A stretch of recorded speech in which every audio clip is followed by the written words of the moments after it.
Right guys, I think we finally got it, like third or fourth time lucky. So the live was locked on portrait and I know people don't like portrait, so that's what I was trying to change, but we should be fine now. So, like I was saying, we're doing a 6-inch drip cake and I have free reign, so it's going to be pink, gold and white, and the cake has been crumb coated, so we're just doing the second layer, the drip and all the decorations. I'm using quite a lot of moulds in this, so like cake pop moulds, stuff like that. And I've also got some chocolate moulds for like little chocolate embellishments. For those of you just joining, sorry about the mishaps. I could not get all the technical side of the live sorted tonight. So yes, I'm just bringing up the chat on my iPad so that I can see everything. So we're going to be doing the first coat. I am in the middle of making some cake pops because I need 2 cake pops for the cake.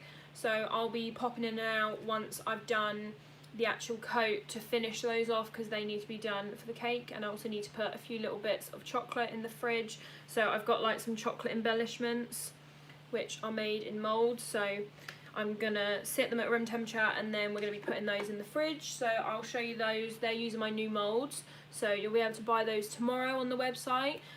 But right, we're gonna start icing the cake. I've got my icing ready, so I'm just going to grab it out of the fridge. I'll pan you down a bit so that you can see a little bit better now that I've sorted all the technical side of it. So,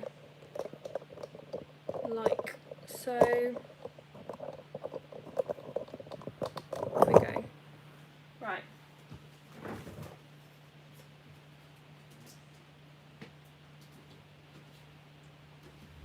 So we have the 6-inch cake. It's quite a tall one today. I prefer making them as tall as possible, but some people will send me a design and then I obviously follow based on that.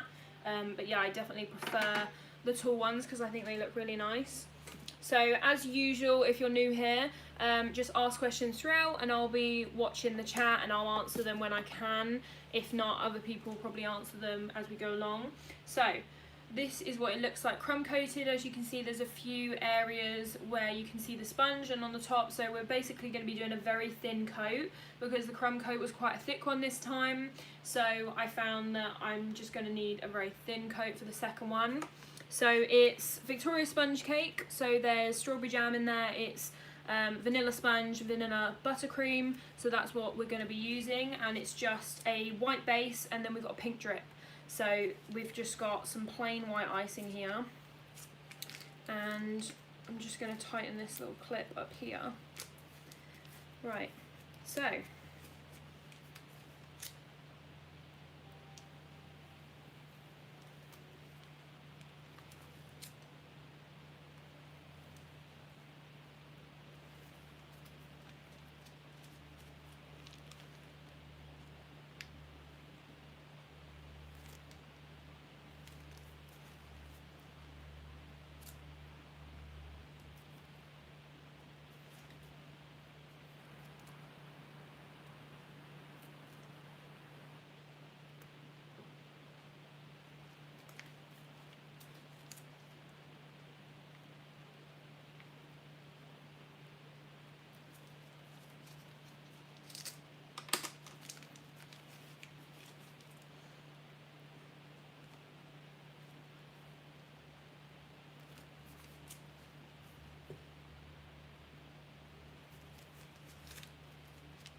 And for anyone that's wondering, I have kept this in the fridge for the past 2 to 3 hours so that it can set.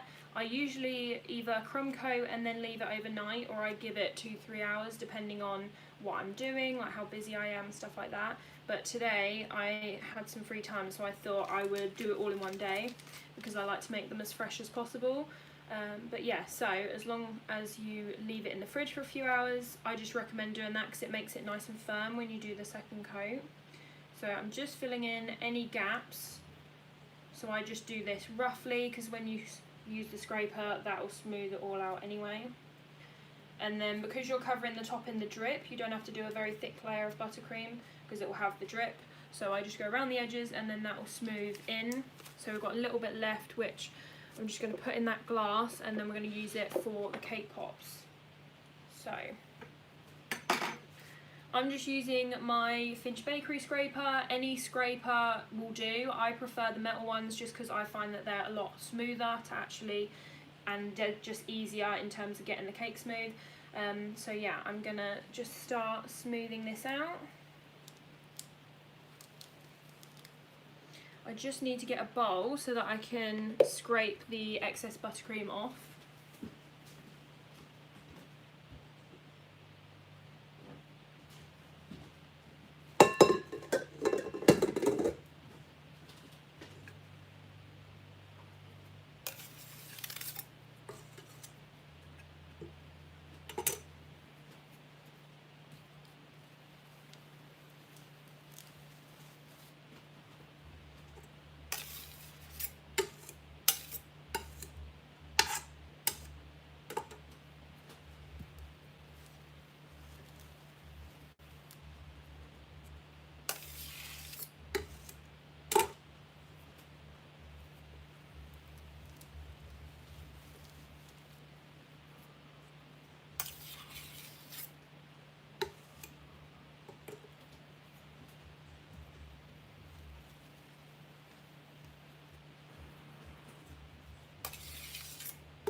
So for any new people joining, I'm just scraping off the second layer, so this is on top of the crumb coat that I did earlier.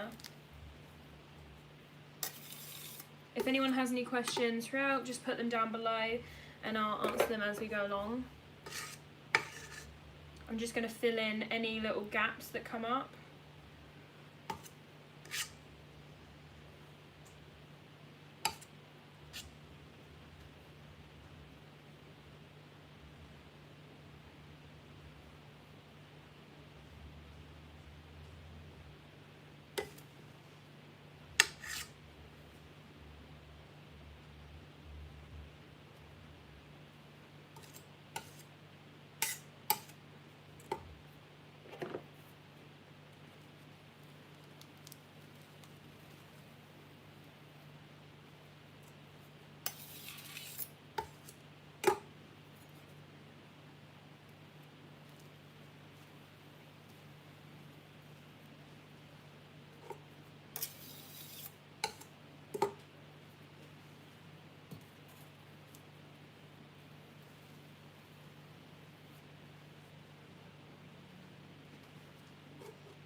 Is it 6 inches tall?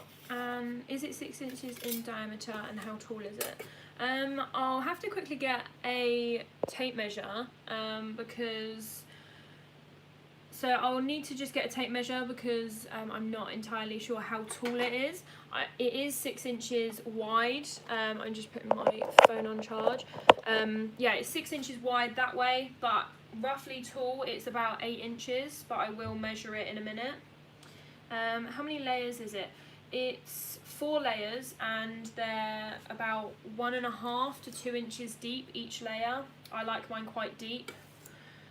If you're doing 1 inch layers, then you'll need to do about 5 or 6. And then there's probably about 1/4 of an inch of filling between each layer.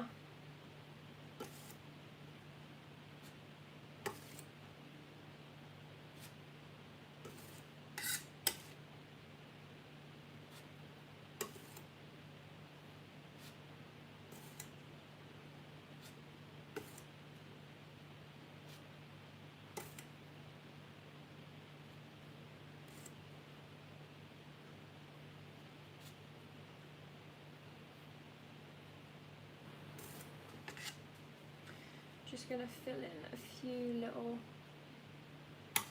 gaps around the edges.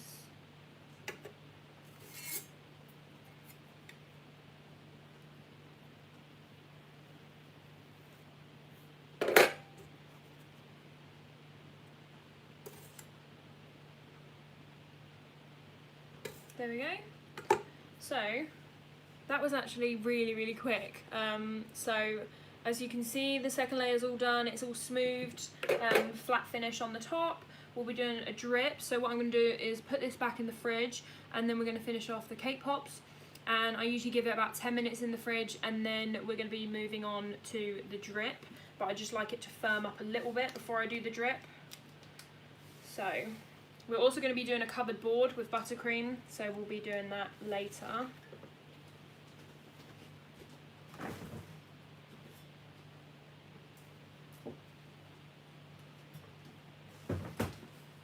Right.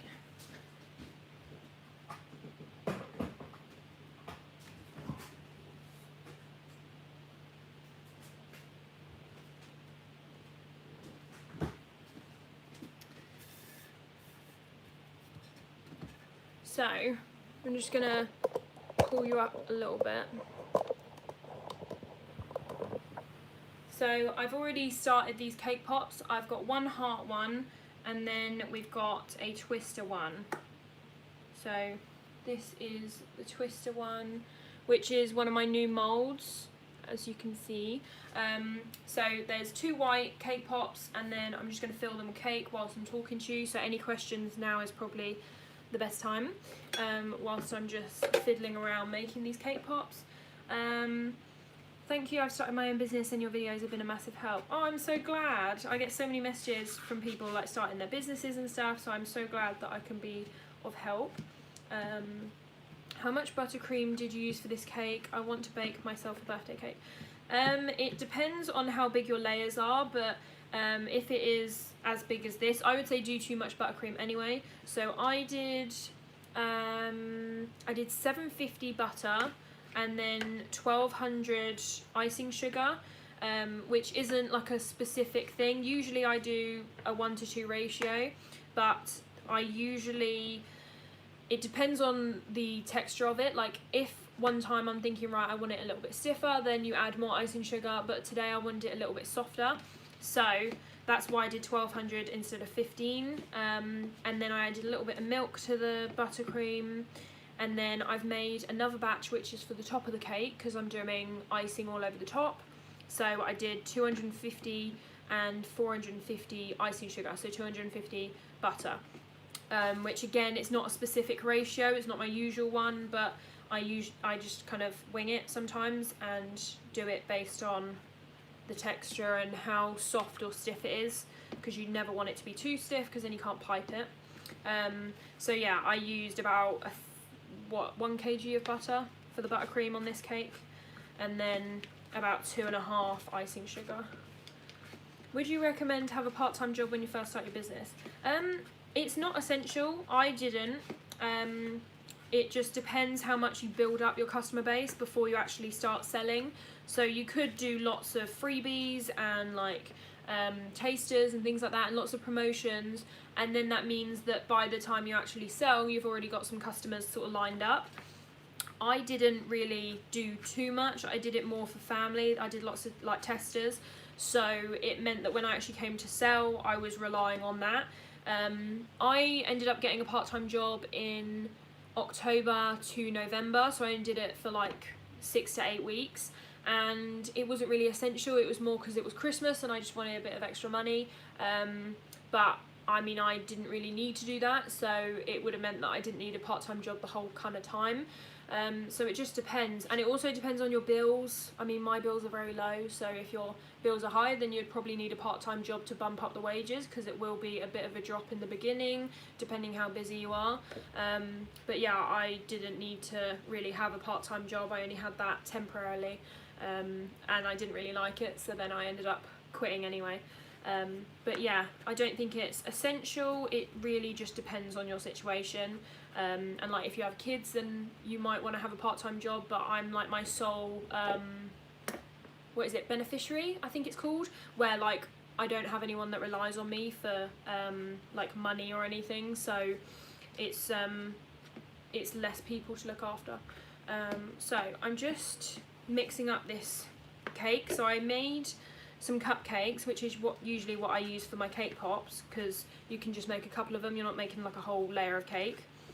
And then I just break it into little sprinkles, which I am going to do a tutorial on this because I've got all my new molds which are coming out tomorrow. So I am going to be doing a tutorial which will go up on Tuesday, hopefully. It might go up earlier if I have time. So I'm going to be doing a tutorial showing you how to use all my molds. But just for the sake of the video, this is what you do. So you have cake, or you have brownie, or you can use cupcakes, either will work. You break it up into sprinkles, then you mix it with some buttercream. So this is what I'm using my leftover buttercream for. So you take little and often. So what you want to do is you want to put a very small bit in there, and then if it's not enough, you can always add more, but you don't want to add too much buttercream because otherwise your cake pop will be really soggy, and you don't want that. You just want enough buttercream so that your mix just sticks together, which means that when you put it in the cake pop mold, it will then stick. Like you can see there, it's almost stuck together, so I'm going to add the tiniest blob in there, and then we're just going to mix it around again. So as you can see, that is all stuck down, so that's what you want.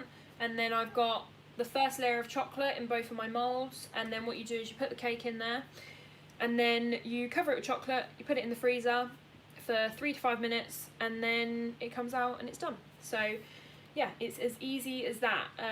I would recommend either, I kind of call it half tempering, I don't know if it's an actual term, but you either temper your chocolate, you don't temper it, which means that they will probably like sweat, and then they will either like melt or they'll break and not like stay as a cake pop. Whereas I think I temper, but I'm not sure. I haven't done like a specific routine for this, but I just melt them for 20 seconds at a time, my chocolate, so it never goes out of tempering, because chocolate is already tempered. A chocolate bar that you buy in the shop is already tempered, so I just melt mine for 20 seconds at a time so that it doesn't break out of that tempering state. So I'm not tempering it myself, but I'm also not melting it too much that it's going to come out of that tempering state that the supermarket put it in when they made it. So mine come out and they are shiny. They're not as shiny as someone that's got like a tempering machine, because you can get actual tempering like jugs that melt the chocolate for you, but I don't have one of those, so I just do it for 20 seconds at a time. And I find that if they're kept at room temperature, they don't melt. They also don't go like sweaty or anything like that. You'll see, because they get little like water droplets on them when they come to room temperature, and mine don't get like that at all. So I think I'm tempering, but I know that I'm not doing the temperature checks and everything else that most people do when it comes to tempering. So if I do a cake pop tutorial, no one come for me, because I won't be doing like the proper tempering method, but I'll be doing my own version of it, which I personally find works just as well. So that wouldn't work for any like chocolatier kind of stuff, because any chocolatiers know that it has to be properly tempered, but for cake pops it works perfectly fine. So I'm going to get some gloves out of my drawer so that I can actually push the cake into the mould. So I'm just going to grab a glove, and then what I'm going to do is I'm going to split mix, and then what you do, here's my mould, you literally just push it in there and you just push it down until it's as filled as you would like it to be. You don't want it to be too underfilled, otherwise you're going to have a really thick layer of chocolate on the bottom, which then someone's going to have to bite through. So you want to give enough room. I would say that is enough. As you can see, there's a little rim around the edge, but not too much, and then we're going to cover that in white chocolate. And then I've got my other one here. So this one, because it's got a stick, what you want to do is make sure the stick isn't stuck down to the chocolate around it, which means that you can then put the cake underneath the stick and also around it. So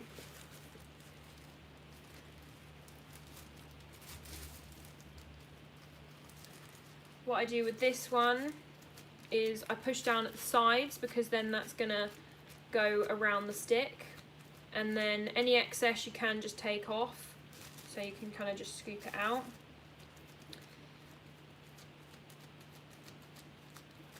And then you just keep pushing it down until it's all in there. Right, I'm gonna get my spatula and just scrape off the excess.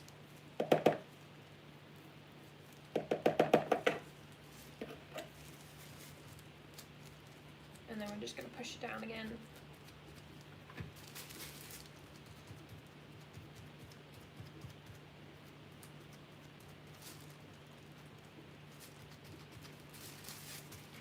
I need to take a little bit more off the top.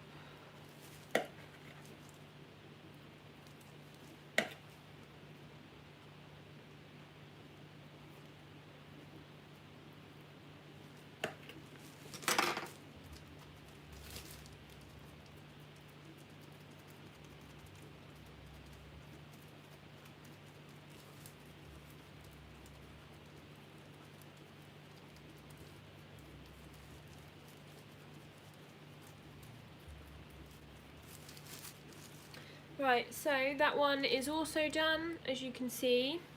So we are just going to cover these both in white chocolate now. They're going to be covered in gold leaf as well. So I have my chocolate here. So I need a little spoon.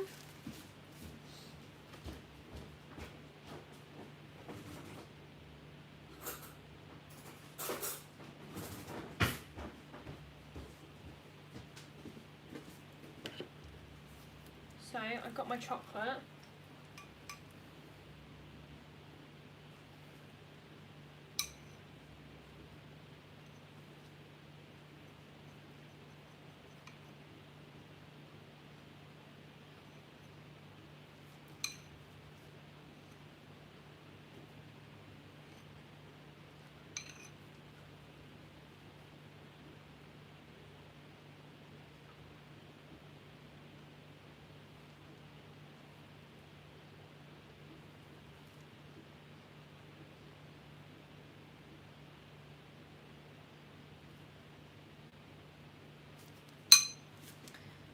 Right, so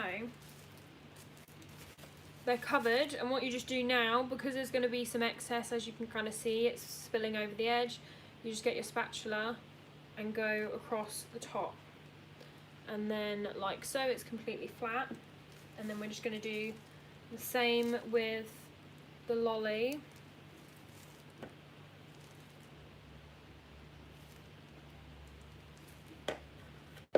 There we go. And now they're both flat, so they need to go back in the freezer, and then once they're done we'll get those back out. So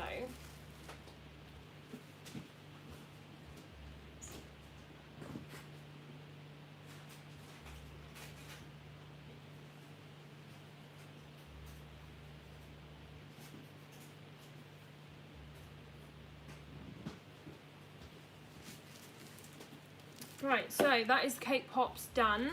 I'll show you when they come out the freezer as to what they look like once they're done, but that's how you actually make them. So it's really simple. You literally just melt chocolate and mix cake with buttercream for the filling, or you can have brownie in there. Brownie can just be mixed with some chocolate.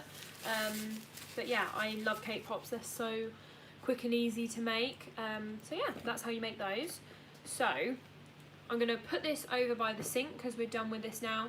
We're going to be moving on to the pink drip in a minute, and then we're going to be decorating the top. This all seems very quick. Normally I take a lot longer than this to do it. I think it's because normally we've got a lot more things going on, whereas this one, the base is quite simple, so we're going to get to the decorating part a bit sooner. So I'm going to take this over to the sink, and then I need to put the chocolate bar moulds in the freezer because we've got some little chocolate bar moulds going on.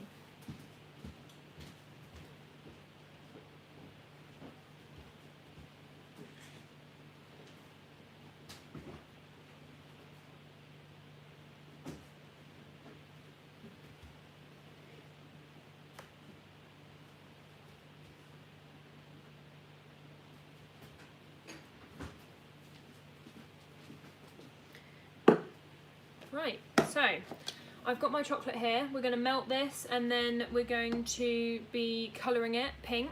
So the pink colouring that I'm using is the Colour Splash Pale Pink, and this one is really nice. You can, basically I have had a lot of questions over the past couple of days about colouring chocolate, so I just wanted to quickly mention this. But you can use Colour Splash, which has, I don't know where it is, see on the back, I don't know if you'll be able to see, but one of the ingredients is water, and when you add water to chocolate it seizes, so it's very difficult to colour chocolate with things that contain water. So I'd recommend using Colour Mill to colour chocolate, but Colour Mill is quite expensive. You can use Colour Splash if you use a very little amount. I only use it for either little chocolate bars, which are in the mould in the fridge, so they're things that don't have cake pops in, so the little mini chocolate bars that you can buy the moulds for. I use it for those because it's such a small amount of chocolate, so it won't seize. Whereas for cake pops, I don't usually use Colour Splash because it can seize, and because you're using so much chocolate for the cake pops, it can make them go a bit grainy, so it means when you bite into them they're a bit grainy and they're not as nice to eat. But yeah, for drips which have oil in, because the oil makes this runny anyway when you add it to the chocolate, it means that you can use things like Colour Splash, and because it's pale pink, it means that it's going to be using a very little amount, whereas if you were doing, like, I don't know, a navy, then you're going to be using a lot more colouring than if you were doing a pink. So then I would say not to use Colour Splash because, like I say, the water, and don't use any supermarket chocolate, any supermarket colourings, because the supermarket ones are basically all water. That's why they're not great for buttercream and also for chocolate, just because they're so watery. Would you mind tilting the camera down a bit? Yes. So there you go. So once I get the cake out, you'll be able to see a bit better. I just tilted it up whilst I was talking because it's currently in the fridge, but we're gonna melt the chocolate now, so I'm gonna shove this in the microwave. Feel free to put any questions down below, because while this is melting, I'll be coming back and forth and I'll answer any questions, and then we're gonna get the cake out the fridge in a minute, and we're gonna be doing the pink drip. And then it will go in the fridge for about 10 minutes, and then we'll be starting on all the decorations on the top, which is the bit that's going to take the most time. So yes, hello to anyone new. I just seen a few new people popping on, but I'm going to put this in the microwave now. I've got 200 grams of chocolate. I'm just using the Tesco's cooking chocolate for this because I find it melts the best. And then we're going to add about a teaspoon of vegetable oil, and then that makes the drip nice and watery. So yeah, I'm going to shove this in the microwave.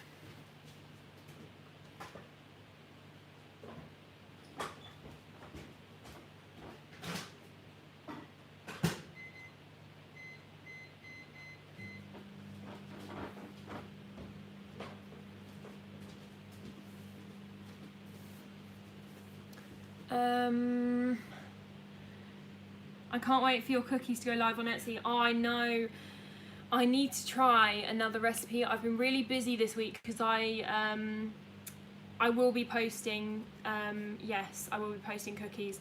I wanted to do cookie cups as well as like standard cookies, so I'm planning to do both of those. But yeah, I need to just get around to doing that. It's because I've been doing the merch and I've been doing the moulds, and I've converted my bedroom that I was in to an office. So I've now got a downstairs office, which is like a, I don't know what size, like a 10 by 12 room, something like that, like foot, something along those lines, but it's like an average bedroom size. So I've got 2 desks in there, one for my computer and then one for all my packing station and everything like that. I've got a little filming bit in there, so you'll see the renovations of that next week, because I'm doing a couple of videos of that, and there'll be tours of my new bedroom and the office, and then my bedroom's moved upstairs. So that's what I've been busy with this week. So I couldn't do any like extra recipes and things like that this week because I was just too busy with that. But yeah, so on Tuesday and Wednesday next week I have absolutely nothing. Like, I've got 2 free days. So what I'm planning to do is, because I'm sorting the molds out for tomorrow and I'm spending all my time doing that for the website, that means that on Tuesday and Wednesday next week I'm hoping that I can sort out the merch and also the cookies, because I really want them to go live on Etsy. I've got a couple more brownie related things going live on Etsy, so they will be on there very soon, like some personalised brownies so that people can order them for occasions. But yeah, I won't be doing cookies just yet. Should you take off the top layer of the cake before you wrap the cake up for future use? I never keep cake, if that makes sense. I always bake it to actually make it, so I wouldn't necessarily know. But when you wrap it in cling film, it typically condensates, so I would say cut the top off definitely, because otherwise when it sweats, that top layer is then gonna sweat through to the layer that you're going to be using. So I would say completely flatten it and cut that layer off and then wrap it, and make sure you put it straight in the fridge, but don't do it before it's cooled. You want to make sure it's completely cooled first, otherwise it will definitely condensate. Right, I'm gonna go and get the chocolate from the microwave.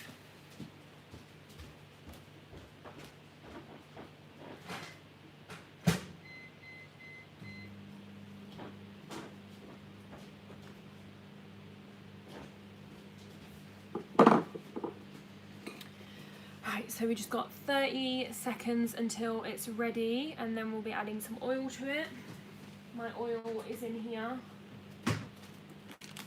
So here's the oil that I'm using. It's just vegetable oil, and you just use the tiniest bit and then it makes it really nice and runny. This is my favourite way to do drips when I can't use chocolate spread. I use chocolate spread and it's just melted chocolate spread for those that are wondering. I use that for my chocolate drips. And then, because white chocolate spread has been discontinued from Tesco's, I now use chocolate and oil. And then if I'm doing colour drips, I use chocolate and oil, depending on what colour they want. Right, I'm going to go and get the chocolate.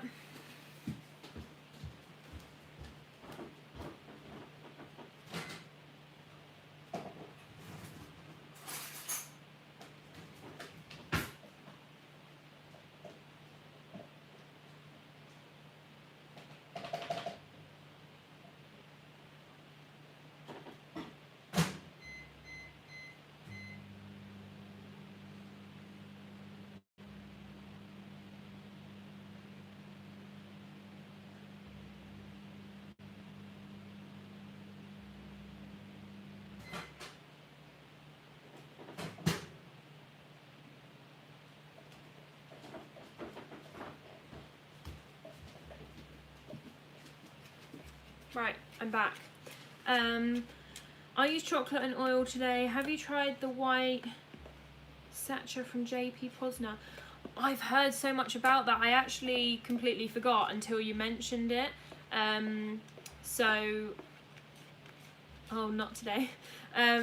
But yeah, I completely forgot about that, but so many people have mentioned that to me, so I need to do an order because that's meant to be really good. And you can colour it, whereas obviously depending on the colouring that you have, it's harder to colour chocolate and oil than it is to colour chocolate spread, because chocolate spread is already in a like soft state rather than hard like chocolate. I'm just mixing this to make sure there's no lumps.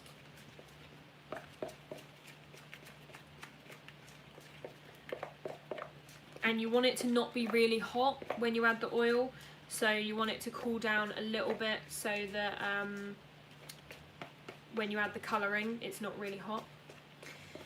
You've been using the Cobalt chocolate for everything chocolate related, but it's so expensive. Would supermarket brands just be just as good?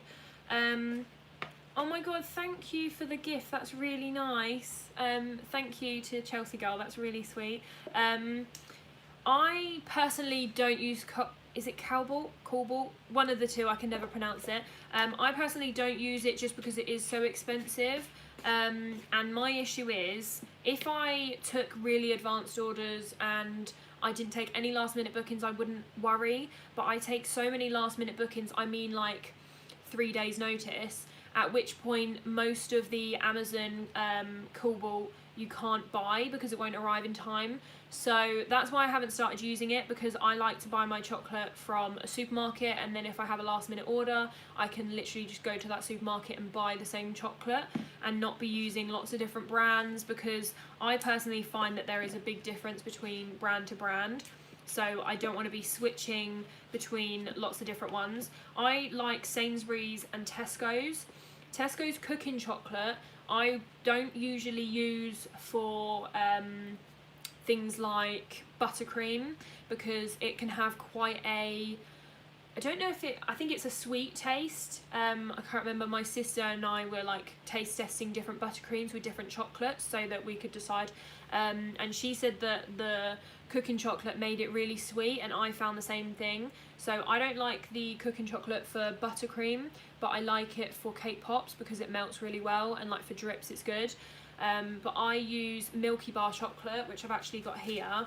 So I use the Milky Bar chocolate for actual buttercream because I find it gives a nicer taste. And then also Aldi, Aldi's chocolate buttons taste exactly the same as Milky Bar chocolate buttons, so, and they're cheaper. So I also use those if I don't have Milky Bar. But yeah, you want to trial and error, but Sainsbury's, Tesco's own brand is good, and then Aldi's white chocolate is the same as Milky Bar, so I would go for those two.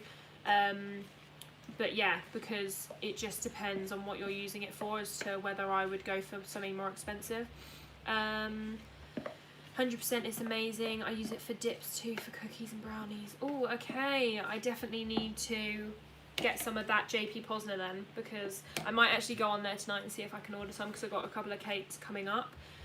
I've seen the white chocolate spread in Asda if you're looking for it.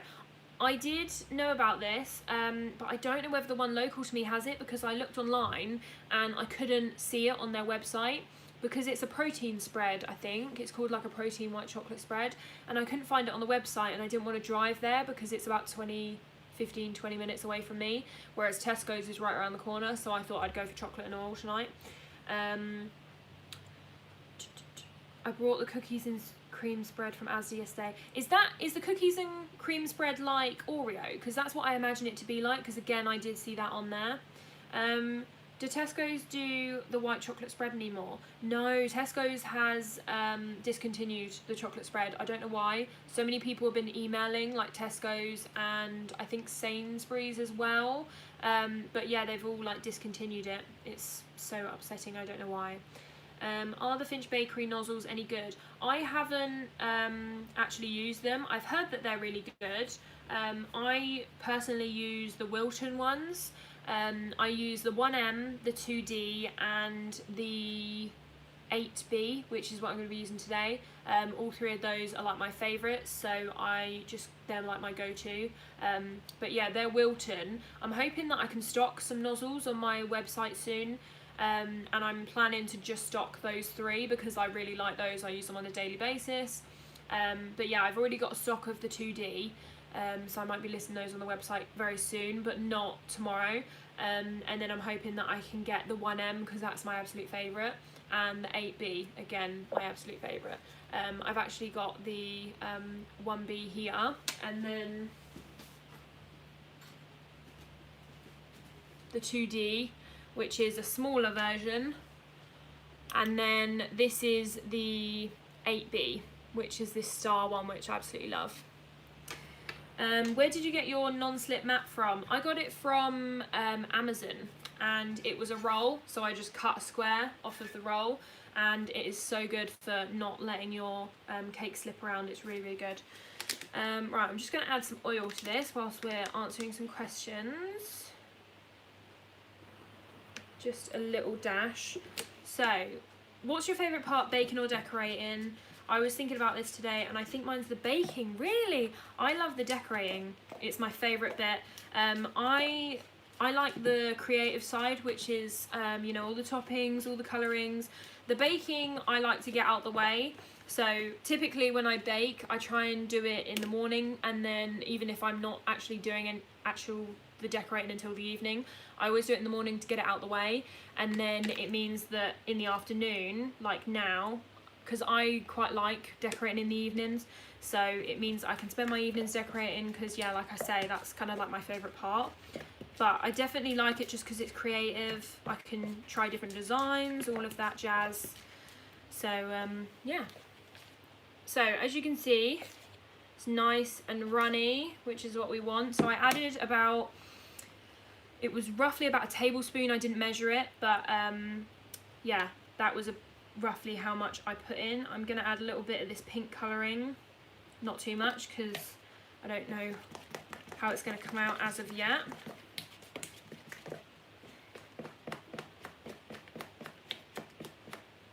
I love getting creative. I just find decorating creates more mess. Yeah, I couldn't agree more. My dad is like my washer-upper. He comes in and washes up all my bowls, because at the moment over by the sink I've got about 4 bowls filled with different spatulas and all sorts, and then I've got another bowl right in front of me. I've got all these bowls for the chocolate. So yeah, this evening there's going to be a lot of washing up to do. Right, I'm going to add a tiny bit of the Pro Gel Pink, because this one is very, very pastel.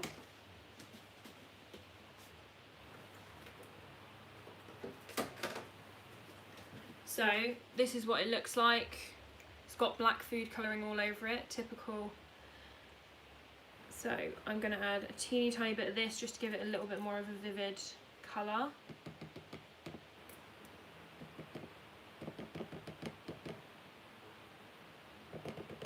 It doesn't want to drip.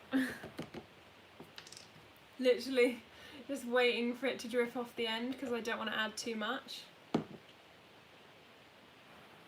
Come on. Oh, welcome to Chelsea Girl. She's just become a member. I'm going to be updating the member emojis just while someone's just joined. I thought I might as well mention it. Yeah, I'm going to be updating the emojis and the badges. So I've created my own emojis for the channel members. So it means that you'll have specific ones that are like dedicated to channel members and like designed for it. So I'll be changing those over the next week. Have you noticed at all that the colour splash ends are different? Some are pointy, some aren't. What do you mean?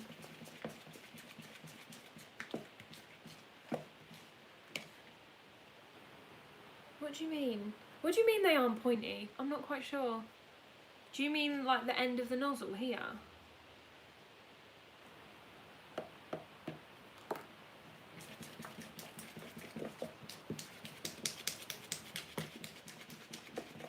Oh my god, you're so lucky your dad helps you. I get no help, only the odd delivery by a friend. If I'm honest, most of the time I do it myself, but if I am really busy and I don't have time to do washing up, and it like builds up to a point where there's like no going back and I'm not gonna like get past it sort of thing, where there's just too much, then he will come and help, because he knows that by the time I finish, like if it's like 11 o'clock at night, then he knows that by the time I'm finished I'm not going to want to do all the washing up, so he doesn't mind helping, and he doesn't mind like housework and stuff, so I think that's why he likes to do it, and it's just helping me out. But yeah, I always say to him that if I ever get a shop, I'm just going to employ him as my washer-upper and like my cleaner, because he's so good at it. So I quite like this pink. It's a nice pale pink, so I think I'm going to leave it whilst it looks good, because I don't want to ruin it by adding too much colour, because like I say, I don't like to add too much of the water-based colours because they can sometimes spoil. So I'm going to get the cake out of the fridge because it's been in there for a nice little time now. Like the nozzle bit of the bottle. No, I've never noticed that. Thing is, I've cut all mine now. All of mine are cut, even the ones on the holder in the back. So I couldn't even check, but I will definitely look out for that when I have some new ones, whether they're pointy or not. Where did you get the spinning hooks that you use for your gel colours? I got it off Amazon, and it's called a product hanger. I'll try and find the link and put it in the description once I've ended the live, but I'll just go and grab it so that I can show you what it looks like. So this is what it looks like. I'm just going to hook this back on here. So yeah, that's what it looks like. And because I use Pro Gel and Colour Splash, they have little holes in them so that you can hook them on. It is a little bit wonky, which I didn't obviously sign up for when I got it, but yeah, I don't know why that is, but it's a little bit wonky, so you just have to bear with it. But it does stand fine, so I don't really notice it.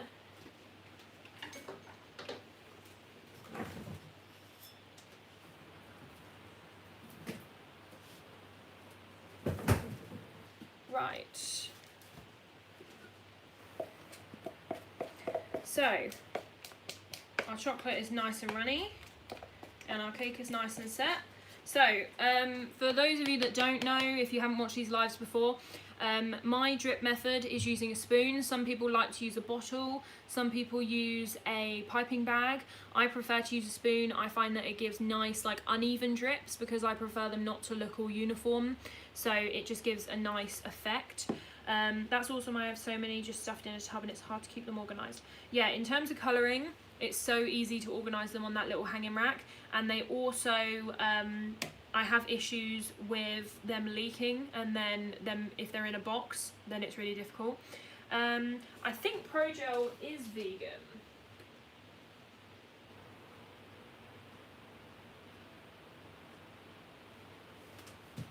Yeah, I believe Pro Gel is. It doesn't say it on the back, but I have looked online.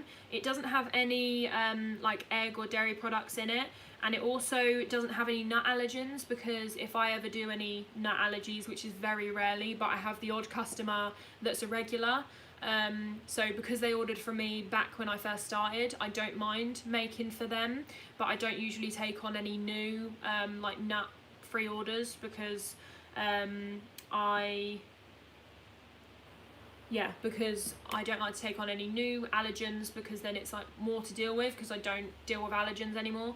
But yeah, if someone's ordered from me a few months ago, then I sometimes honour it.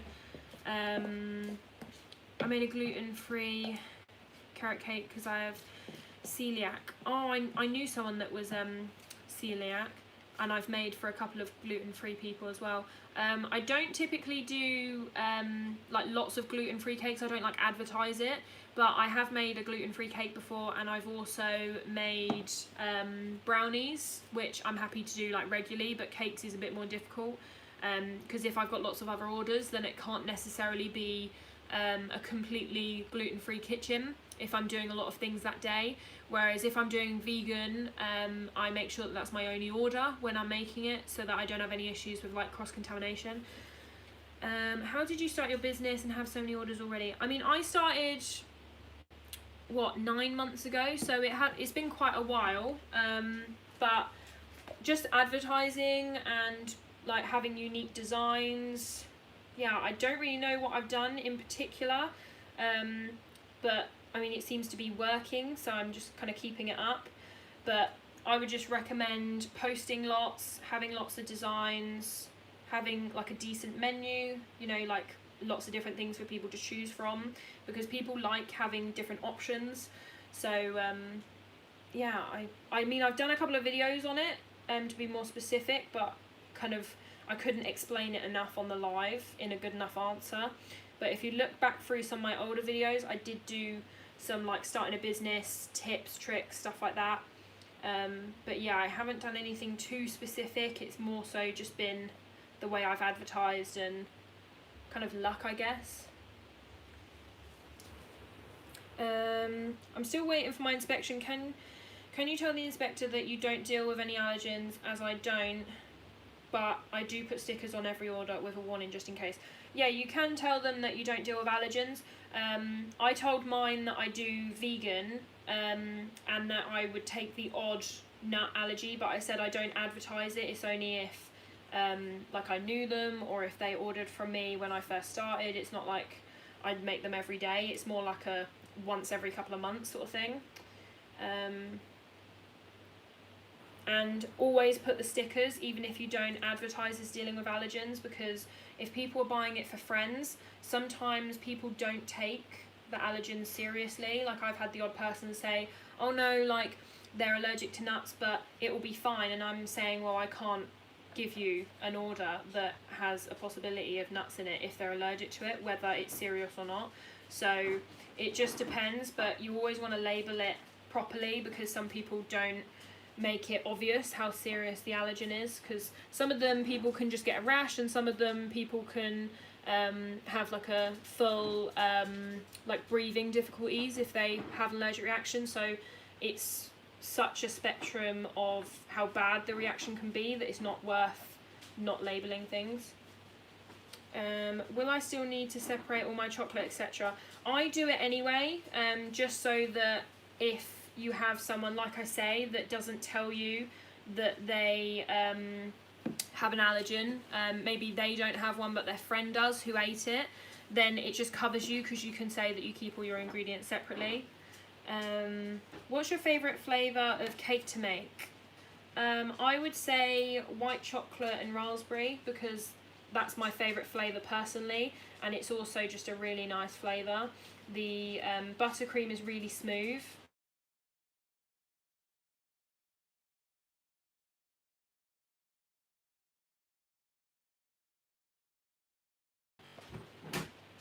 And also, the reason that I put the cake in the fridge for 10 minutes before doing the drip, because you can probably tell, is so that when it starts to drip down the side of the cake, the coldness of the cake, because it's been in the fridge, means that it then freezes the drip to the point where it will stop dripping, so then it won't go as far as the board. And you just edge it. This is why I love using the spoon method, because you just edge it to the edge of the cake, and then it will just drip on its own, and then you just push the excess into the middle.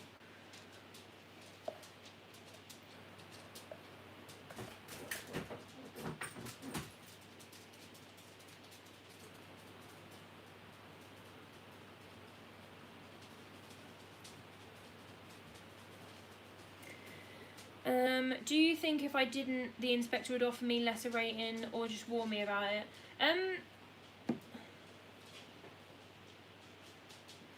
Yeah, so I don't know what they would say if you didn't put them separately. You can contact your inspector before they actually come to your house and ask them for advice. So you could just ask them that if you don't deal with allergens, do you need to separate your ingredients? And then they would literally give you a yes or no answer and advise you on it. But yeah, they can like give you advice before an inspection, because when they did the call up with me and asked me all of the questions about my business in terms of like whether I have my level 2, all of that, then that was when they asked a few questions about how I store ingredients, etc. So yeah, you could just ask them whether you need to, and they'll let you know before you actually have your inspection. I think as of April this year, it's a legal requirement to label everything with ingredients, etc. I just renewed my level 2, and it talks about Natasha's law. So Natasha's law is relating to pre-packed orders. I got really confused with this, and so many people have as well. But my understanding is, and you can ask your health advisor of this again, like I say, but pre-packed is when you pack a order before it's sold. So all of my Etsy orders, although they're postals, which most people would assume is pre-packed, I bake everything to order. So I will not bake brownies for the sake of it. I wait until I have the orders, and then I bake the amount that I need. So mine aren't classed as pre-packed. I still include a full ingredients list, because I get a lot of orders where people are sending them as gifts. so they'll send it to a friend and I can tell because the address will be different and they'll have a gift message. And obviously if they don't know that, I don't know, their friend's kid has an allergy, anything like that, or even just someone that they're living with has an allergy, then that's why I add a full ingredients list on postals, even though I don't have to. But yeah, Natasha's Law is only if it's pre-packed. So if you package everything after they're sold, then you don't have to worry about the ingredients list. You need to have a full ingredients list on your website. Because I have the full ingredients list in the actual package, I am currently working to get this on the website. It's not on there yet, just because it takes a lot of time to do that for every individual like brownie tray and stuff like that, and all the different flavours as well. But there will be a full ingredients list and that includes so you have butter, milk, chocolate, stuff like that, and then you have to put the ingredients that are in the chocolate, the ingredients that are in the butter, and you kind of break it down. But yeah, the Natasha's Law is in relation to pre-packed. So yeah, if you bake everything before you sell it, then you need to do that, but you shouldn't need to if you sell everything before you bake it. But yeah, I will be adding a full list to my website, just because again, it just covers you if anyone has an allergy when they're ordering, or they don't when they're ordering and then they find out. It just means that you've got it on your website and it's on the item that they're getting, so they kind of can't argue with that, because it means that it's not that they didn't see it on the website, it means that it was actually on the item, so they should have seen it, and they also should let you know of any allergies before ordering. Have you ever made a rum cake? Asking because they make them in Barbados and sell them at the airport, but I'm pretty sure that rum bakes out because I eat it. Yeah, so the alcohol, because you're using such a small percentage, you're allowed to, because you're not allowed to, like, I can't, these alcohol bottles that I'm going to be putting on this cake, I can't buy those because I don't have a license, but because she's providing them to me, I can. But if I was to do, like, I don't know, Prosecco icing, you can do stuff like that, and I see people doing it. Because it's like a teaspoon of the alcohol, it's considered to be such a low percentage that if you were to have like a whole glass of Prosecco, then obviously that might make you tipsy, but having a teaspoon isn't going to affect you, it's such a low percentage. So you are allowed to do that, and obviously, like you say, when you bake them, a lot of the time most of that bakes out.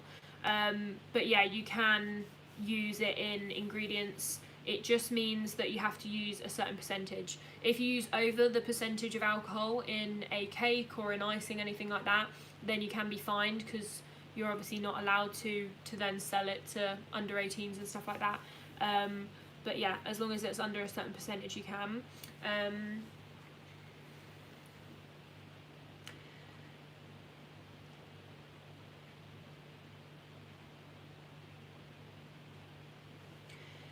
Yeah, so the allergen labels is enough, because as long as you've got every allergen that's in there, and then you just want to say any of the may contain. I make my own labels just because I put the ingredients list, like the basic ones, so I have like butter, cocoa, chocolate, eggs, caster sugar, etc. And then underneath I have produced in a kitchen that contains nuts, gluten, wheat, milk, meat, etc., just so that people know that I actually handle all those items as well. And then I have storage on there, and I think if you go through my packaging video, my Postals 101, then you'll see. But yeah, I have a full ingredients and storage list, just because I like to have more info on there, just so that people know how to store them, they know a sell by date, which again you need to put on the postals. What tool do you use to cut the cake into equal and even layers? Honestly, I just use a bread knife, because it's got like the severed edge, which is good for cutting cake, and yeah, I literally just use a bread knife, because I find that gets them flat enough. Right, I've got my icing here, so now that the drip is set on its own at room temperature, we're going to be piping, so I'm just making sure that this is all nice and soft. We're going to be using a mixture of nozzles. I'm going to be doing rosettes on the top, and then we're going to be covering the board. So the board is going to be fully covered in buttercream, and then I need to make some toppers, which I might bring you along with me if I do them this evening, otherwise I will do them off camera. Right, so the nozzles I'm using, so on the top I'm using this one, which is the 1B, and it's a rosette nozzle, and then around the board and also any like in between bits on the top, I'm going to be using the 8B and the 2D. So what I'm going to do is I'm going to cut a hole in here and I'm going to put it in another piping bag. So I've got one of my reusable ones, I just need to find which one fits this nozzle in, because they're all cut to different sizes. So it looks like that's the right one.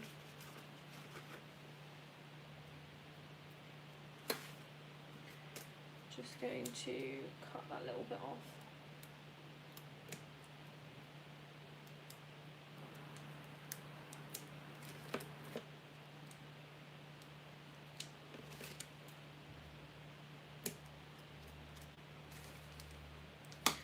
Right.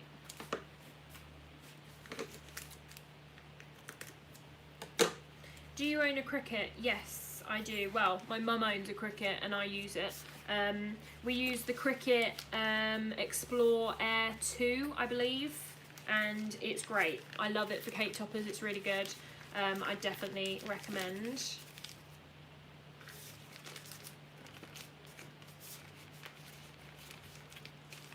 Just getting this to all come out.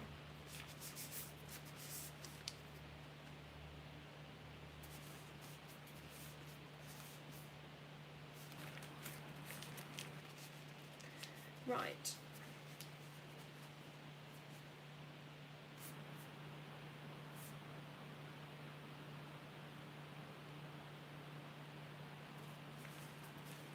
So we're going to be doing rosettes all the way around the top. This is inspired by Isabelita Bakes. For those of you that don't follow her, she is amazing and she does rosettes on the top of her cakes typically.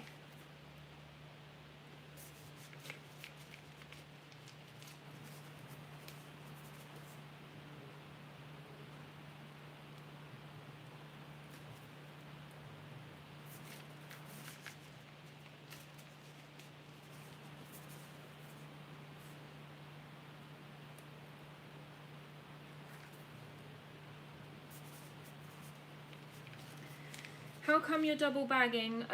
So the way that I do it is it's so that I can switch the nozzle out. So what I do is I pull out the bag that has the icing in it, and then I switch the nozzle, and it's just easier that way. Whereas if you put the nozzle in the bag and fill that with buttercream, then every time you want to change your nozzle, then you have to completely re-put your icing into a different bag.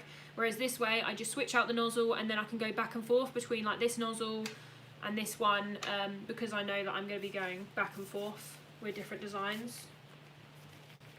Oh my god, thank you so much for the gift, Chelsea girl. That is really, really nice. Thank you. You do not have to give me gifts. That's so nice. Thank you. I really appreciate it. Like, I don't mind giving my advice at all, but yeah, thank you so much.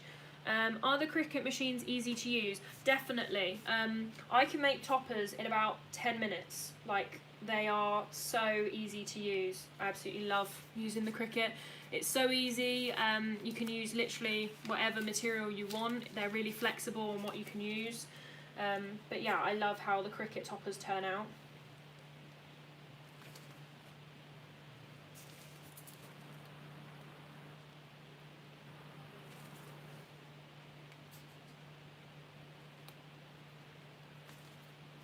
I'm going to go over this one.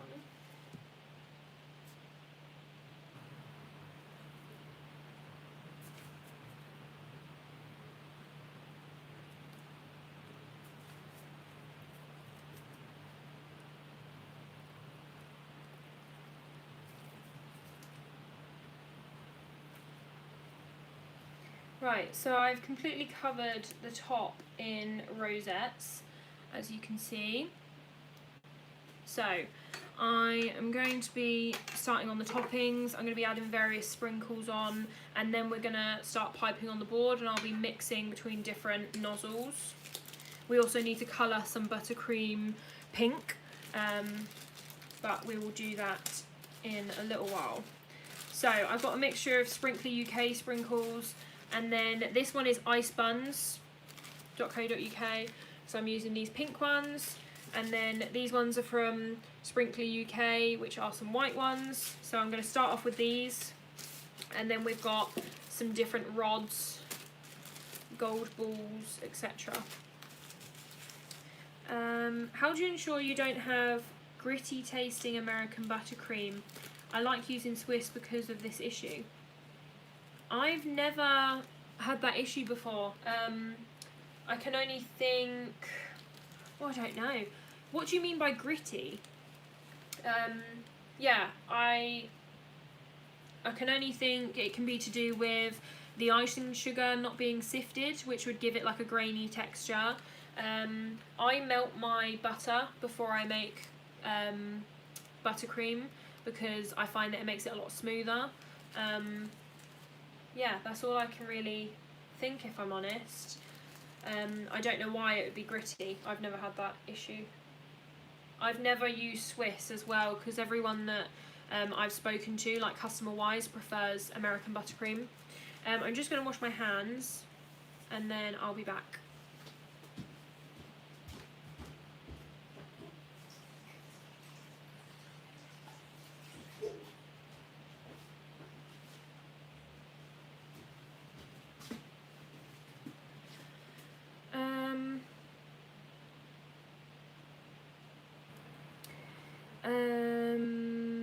Your apron is nice, thank you. It was a gift for my birthday, I think, from my brother and his partner.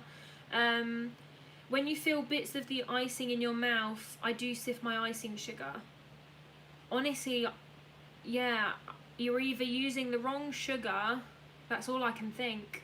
I've never had that where I can feel bits of the icing. Yeah, I don't know what would make it gritty. I've never had that, so unfortunately I don't really know how to help on that one. Yeah, I'm not sure what would make it give it lumps.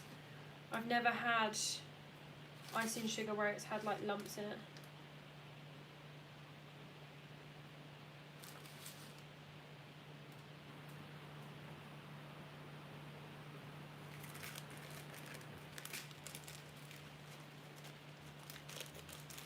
Mine's been gritty, I think it's from not sieving the sugar.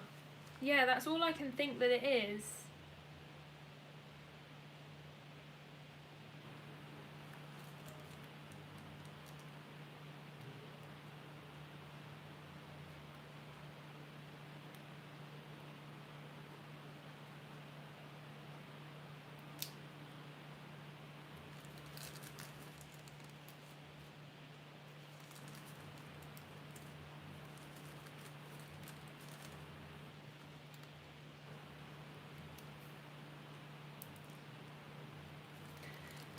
Never heard of melting the butter before. Do you still whisk it for a good 10 minutes or not?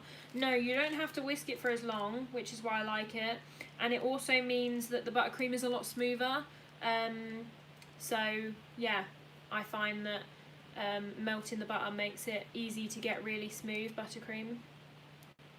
You can get, the only thing I can think, just off the top of my head, this just came to my mind, but gritty, it might be where you're over mixing it. So I don't know if it has like lots of air bubbles.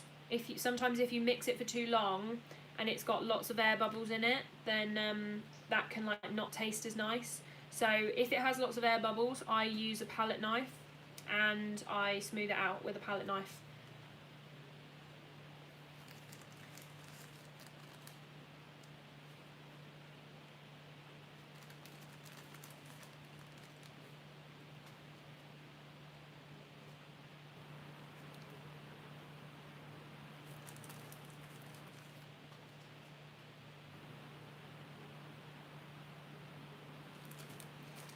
I'm just going to move you a little bit nearer, just in case you can't see too well.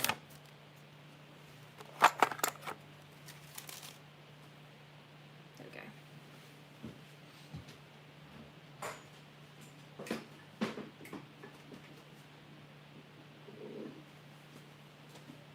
Is that better or worse? I just wanted it so that you guys could see it a bit better.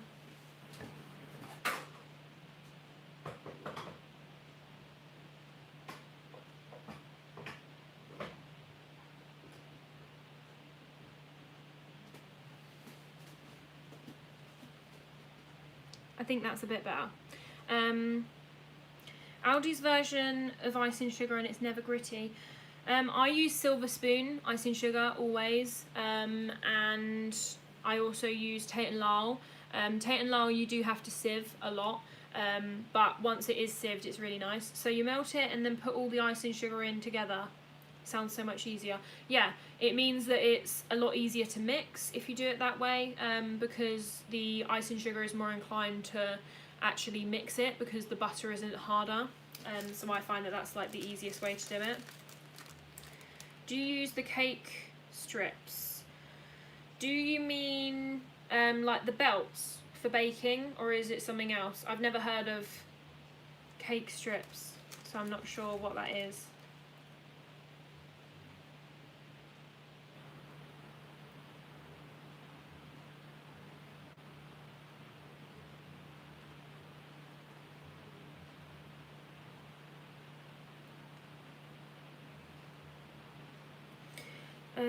Icing sugars that use maize starch as a caking agent are usually better from my experience. The sugars seem to be a bit harder, like Tate and Lyle. Yeah, I agree. Tate and Lyle I don't use very often, but yeah, I do like it. But if I have time to be sieving it, because it is quite a pain. And yes, the belts. Yeah, I haven't used the baking belts before. My cakes are never like crazy raised. They're always like a nice curve, so then I just cut the curve off. Yeah, I don't like specifically need them to be really flat. I don't really mind. And because I bake all of mine at the same time, I bake all 4 layers at the same time, then I would need 4 belts. So I thought that would be quite expensive. So yeah, that's why I don't use the belts. Right, I'm going to start putting some of the gold sprinkles on now. So I'm using the gold balls from Sprinkler UK. Do you work with fondant, or will you be doing so in the future? I don't really work with fondant, just because I prefer buttercream and I'm not really skilled at it enough. I would prefer to leave it to the pros, if you know what I mean. But I do like fondant toppers, little things like that, but I don't do any like detailed work, just because I'm not confident enough to charge for it. So yeah. I'm just going to move that light again.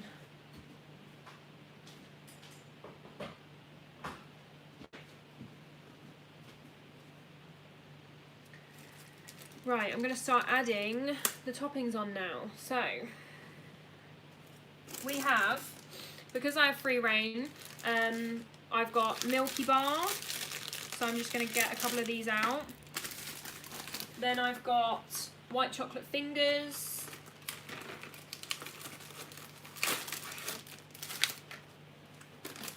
I've got Milky Bar cookies and cream, which these are amazing, by the way. Definitely buy these.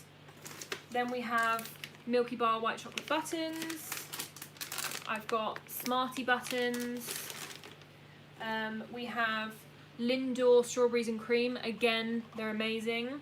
And then we also have the white chocolate ones. So the white chocolate ones are going to be coming out of the wrappers. I might leave 1 or 2 in the wrapper. But these ones, because they're... Actually, are they pink on the outside? They are. Okay, so I'm going to take a couple of each out the wrappers, but I do like the look of them in the wrappers, so I'm going to be keeping a few of them in the wrappers just because it's cute. And then we have a bottle of, I think it's wine, because I had this on my birthday cake. And then we've got some gin as well. So I'm just going to take these bottles out of their like packaging, and then I'm going to wipe them down, just because if I'm putting them like on the cake, then I just want them to be clean. So I'm just going to wipe them down because obviously they've been in the shop. So I always wipe down any bottles that I'm putting on cakes just in case. Hi, I just started a baking business called Baddest Bakes. Oh, cool. I will, if you, like, I don't know, like a photo on my page or something on my Instagram, like, you don't even have to follow if you don't want to, but then I'll be able to find you, because, I mean, there's so many bakers out there, and I might not remember the name, but yeah, if you, like, message me or something, then I'll come and follow you.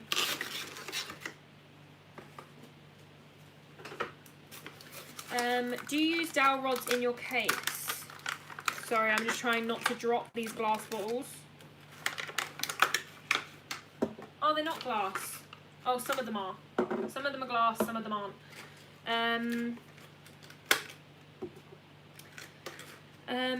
Yeah, so I don't use dowels in these cakes, even though it's like 8 inches tall. I don't use dowels in it. I only use dowels in cakes with a bottle, so if they've got a bigger bottle than this, then I'll use dowels so that it doesn't make the cake sink or like put too much weight on it. And then also if I'm doing tiered cakes, so if it's like 2 or 3 tiers or however many tiers, then I put dowels in, but I don't do it for just standard tall cakes. I used the belts today and the outsides of the cake are smooth, not crusted. Oh, okay, I might have to try them. Yeah, I've never tried baking belts, so I've got no idea what they're like. I like it now. We already follow. Oh, okay, I will find you on my Instagram now that I know where to find you. I love the baking belts. I got mine from Shein. They were £2.30 each. That is cheap. And are they universal? So can you use baking belts on like any size, or do you have to get different sizes for different tins? How do you cut your brownies so perfectly? I say this with everything, but literally fridge time. Brownies, I bake them the night before, and then I don't cut them until the morning that I need them. And this is just so that they're nice and set, and it means like if you want them to be hard, like they're hard to touch, and then it means that they'll soften once the customer's got them. But yeah, I always leave them in the fridge for ages because the harder they are, the easier they are to cut, and it just means that you get a nice clean cut. And you want to use a really sharp knife. I use like one of those kind of like butcher's knives, but obviously it's not for butchering because we don't really eat meat. But yeah, I use like one of those big knives because then it's nice and sharp. So I've wiped down all the bottles. So this one is going to be going on top. So I need to figure out how I'm going to place this. I don't want it like directly up. I would quite like to maybe either have it laid down, or I'm not sure whether to do it to one side. Can't decide. I'm not sure. When you put them in the fridge, do you cover them? If they're in trays, like the foil trays, then I don't cover them until the next day. So I let them stay overnight, not covered. And then if they're not in a tray, so if they're cut already, then I always put them either in a box or a cellophane bag because they will dry out. Right. I think I'm going to use... Right, so got all my stuff.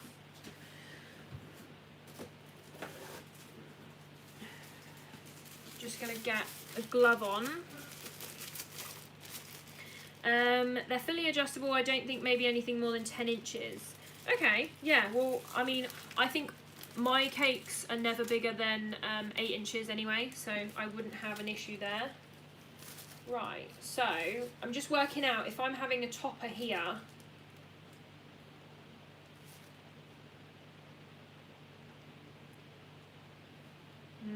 I can't decide. Okay, we're just going to go for it.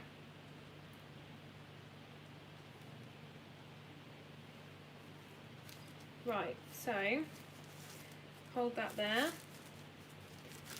and then we're going to put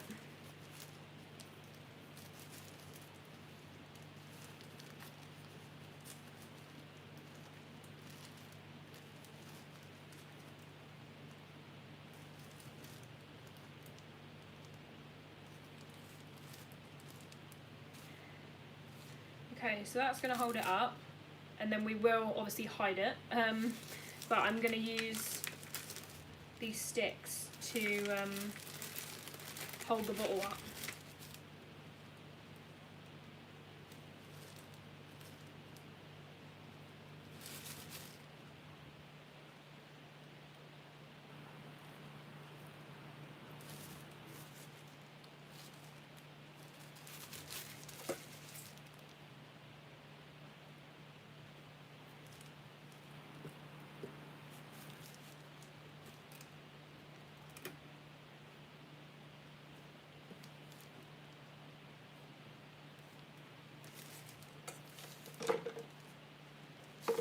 What I'm going to do is I'm going to pipe some buttercream to hide where the sticks are.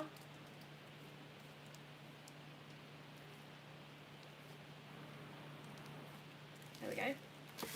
And then I'm going to go in with a few sprinkles to hide it.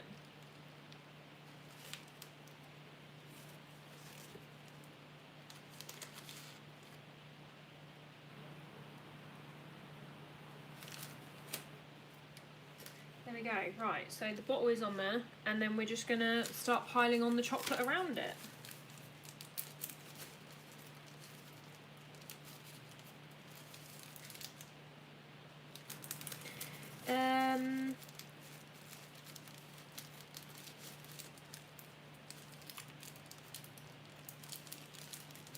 When you use baking belts, won't there be more crumbs?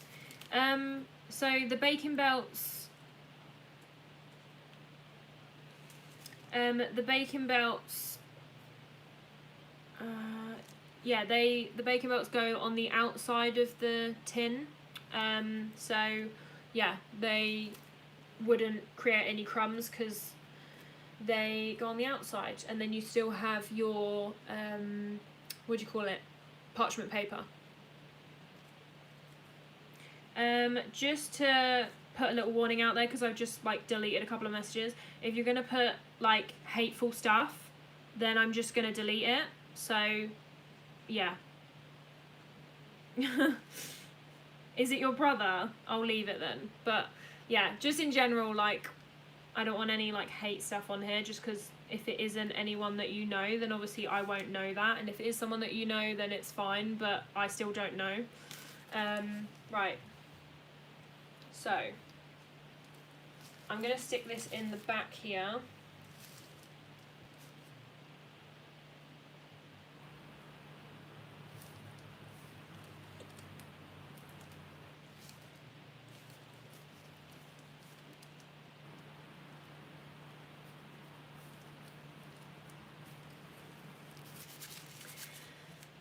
He's 12, sorry. It's fine. No, it's fine. I just, like, obviously I don't know who's related to each other.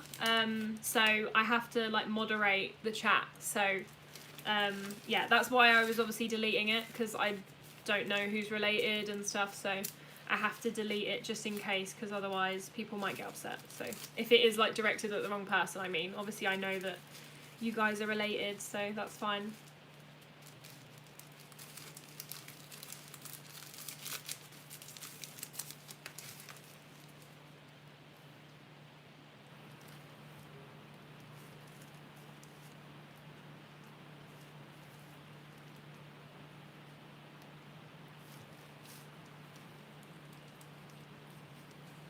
Right, so,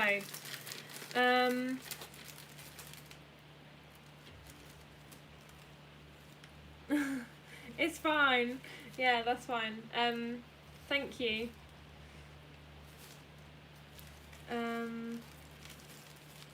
Right, I'm just using these sticks, the white chocolate fingers, to like support these white chocolate, these Milky Bar bars, because otherwise they will fall backwards.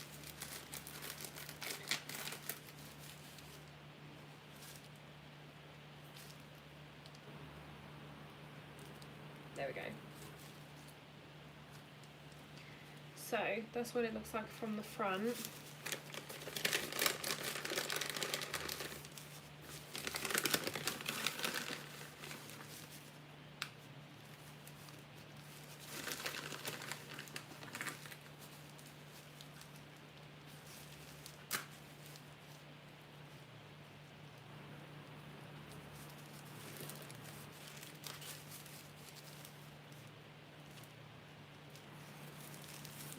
Oh, you wish I was in Sheffield. Yeah, unfortunately. I mean, I think that's quite far from me off the top of my head, but yeah, if only.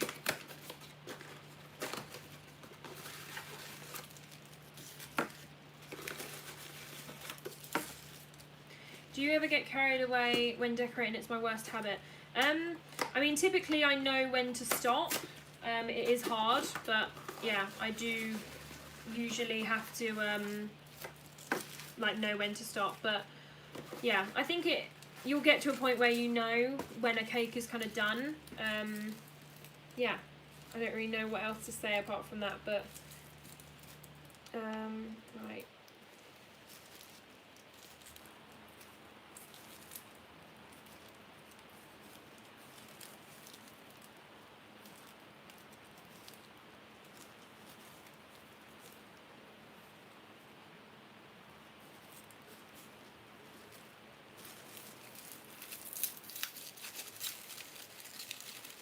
Can I make you food?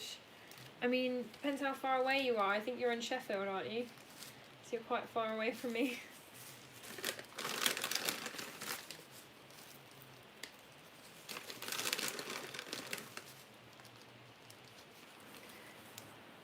So, I don't like the way that the pink ones look.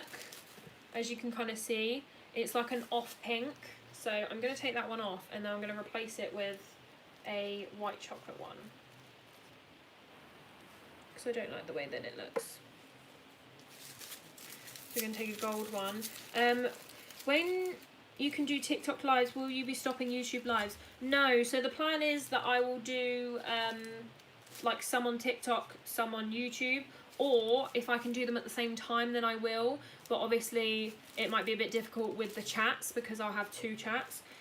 But yeah, I'm planning to just do like 2 lots of videos, so I'll just be doing them even more often.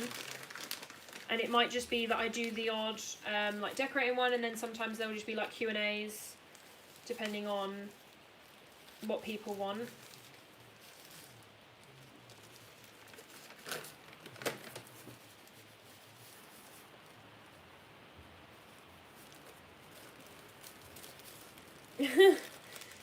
You're not in Leeds. Siblings bickering. Unfortunately, I only make cakes, so that's all I can make for you.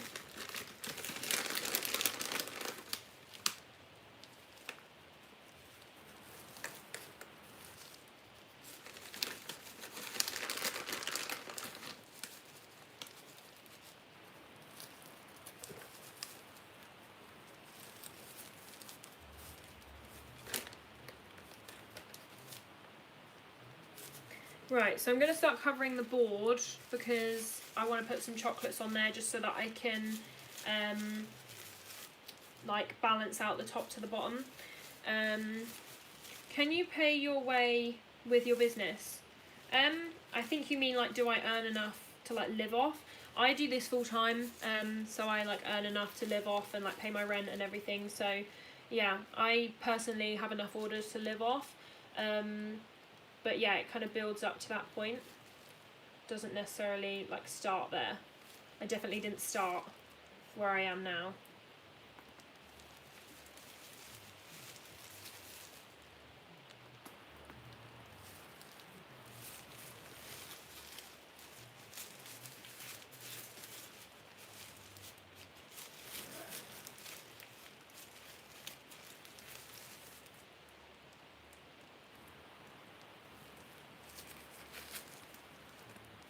Right, I'm going to colour some icing pink so that we have another colour.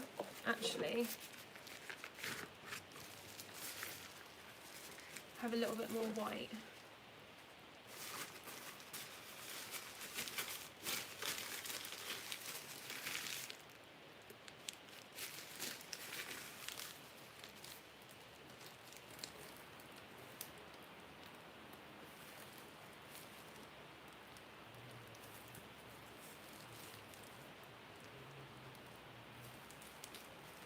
Right. Now I'm going to colour this icing pink.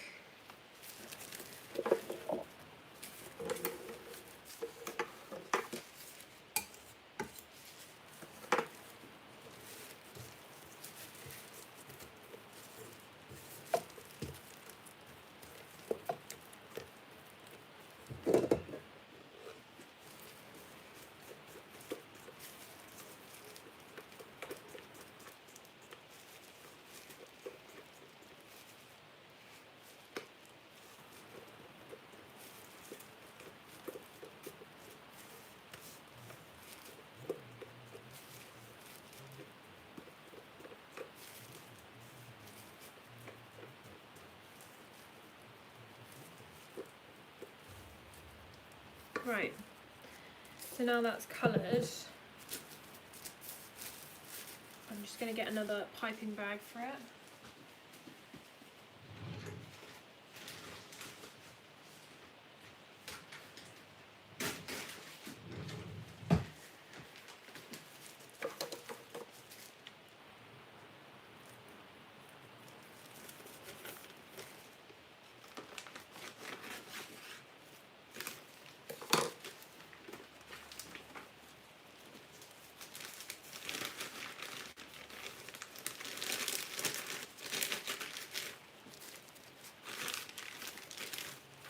I've also got some macaroons to go on, which I just remembered, so I'll be putting those on as well. They're currently in the fridge.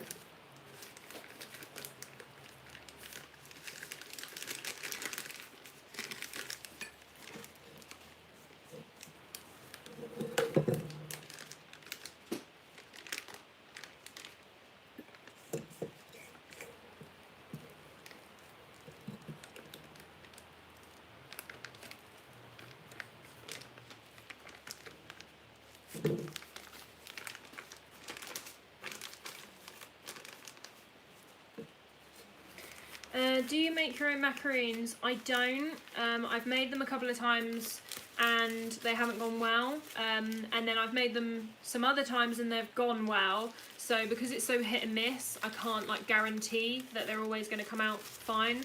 So I do buy them currently, but I'm hoping that in future I can make my own.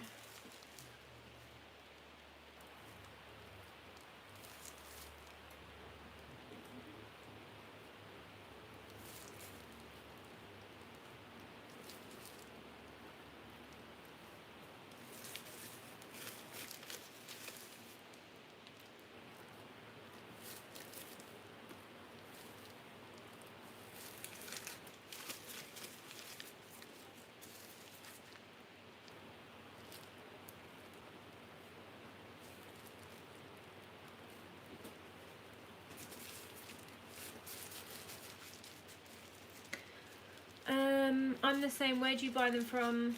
I've seen Iceland sell them. I either buy the frozen ones from Tesco's or I buy them from Asda. It depends how many I need. Asda do smaller packets, like a packet of 4, whereas I've got the ones from Tesco's which are 12.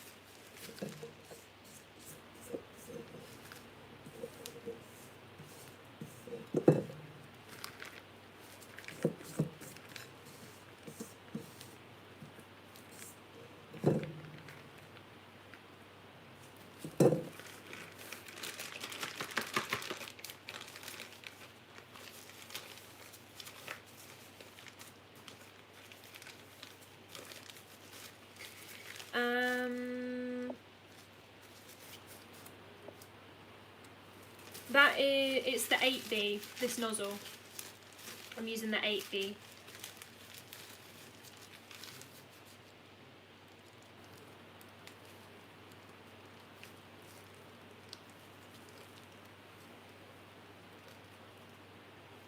Right. So, I think I'm going to put one of these bottles in the middle at the back. So I'm going to try and make a space for it. Like so.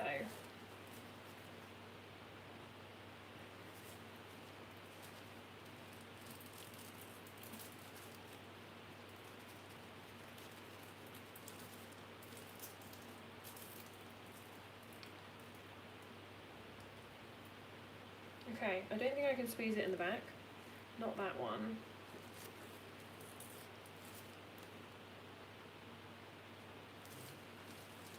Okay.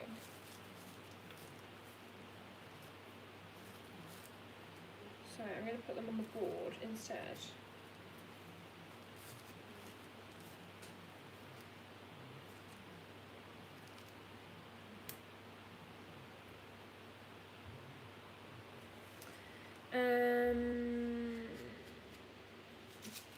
I've never made carrot cake. I like it, but I've never made it, so I'd have to try it. There we go.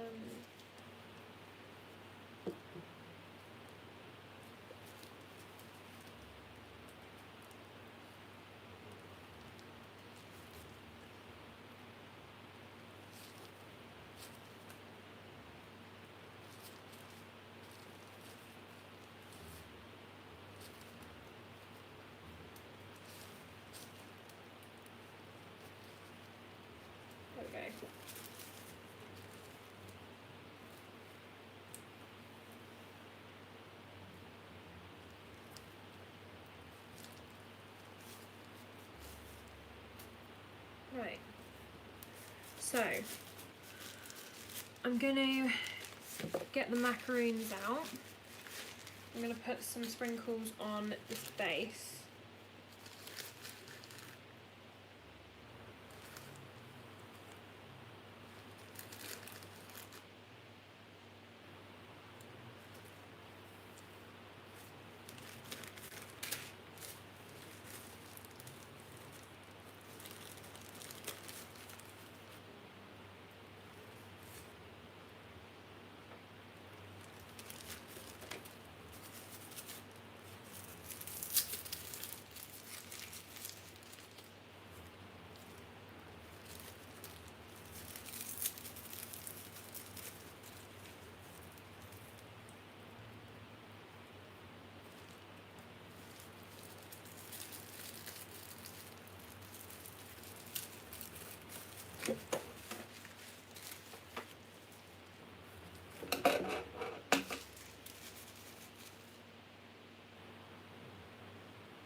Right, I'm going to get the macaroons out.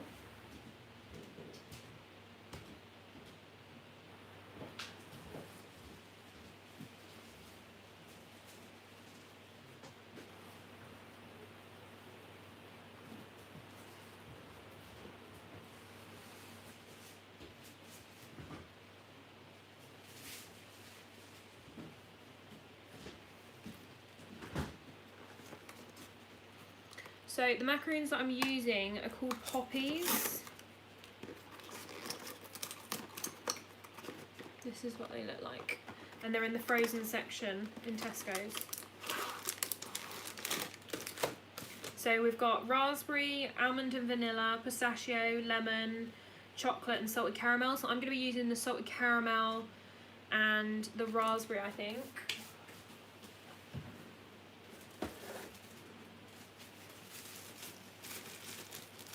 And we're going to be luster dusting them as well. So I need to get my luster duster out.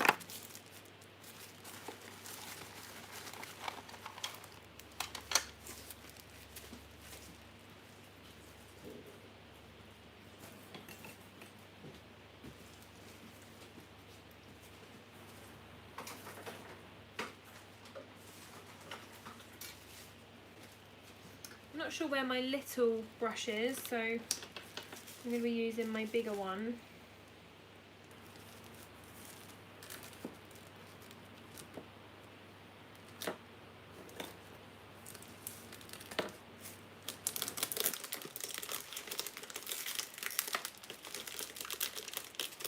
Yeah, so I buy these frozen and it depends on the brand. These say to leave them in the fridge for 45 minutes and then from that point they can just stay in the fridge.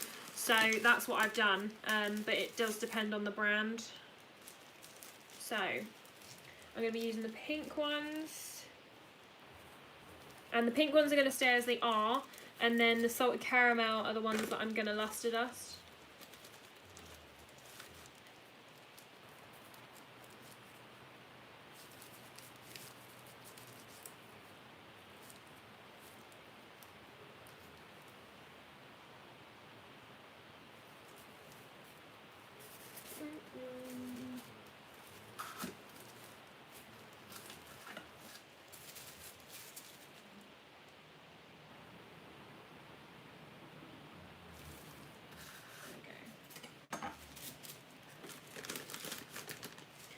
Right, I believe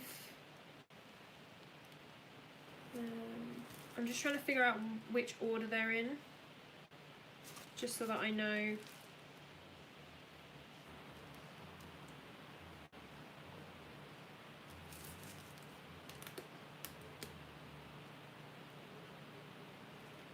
Pistachio chocolate. I think these ones are salted caramel. It's so hard to tell because they're not. Are they? Yes, they are labelled. Okay, yeah. Yeah, so I can smell it. That one is salted caramel. So we're going to be using both the salted caramel. I might use the chocolate, I haven't decided yet.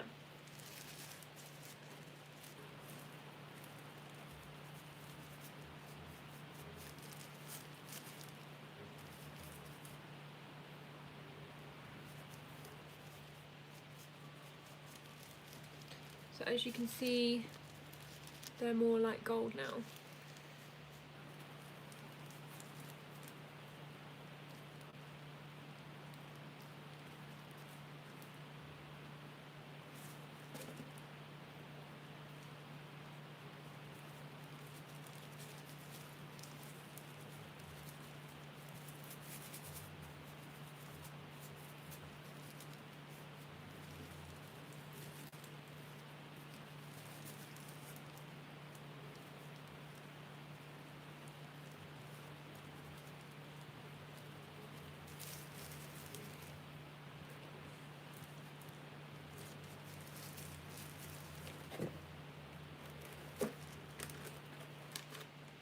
I'm going to use one of the vanillas just to balance out the front of the cake.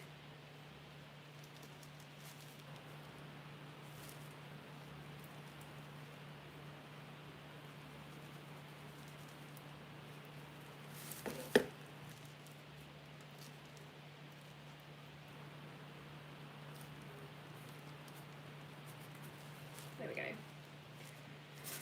And then I'm going to fill any gaps with white chocolate buns.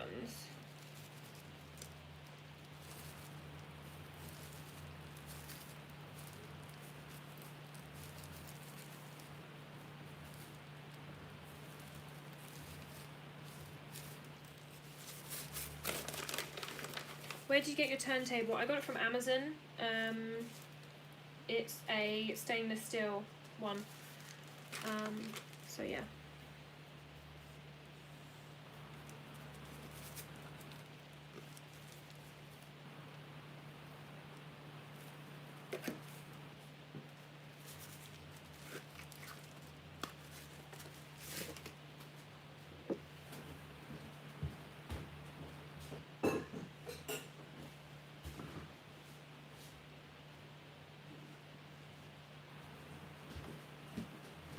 I've got these mini chocolate bars which I'm going to be using. So I've got some pink ones and I've got some white ones that I made. So this is using one of the moulds that I'm going to be having on the website tomorrow.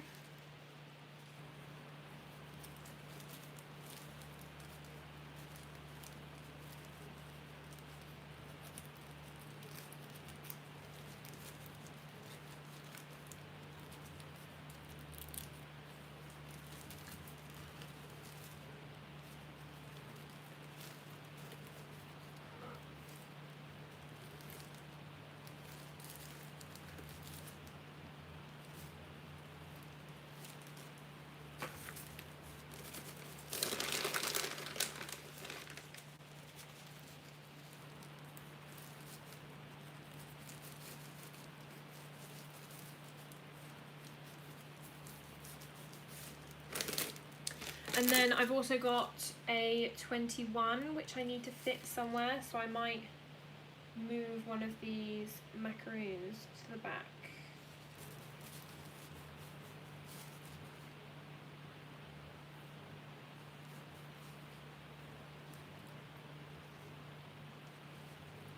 Can I move you up here?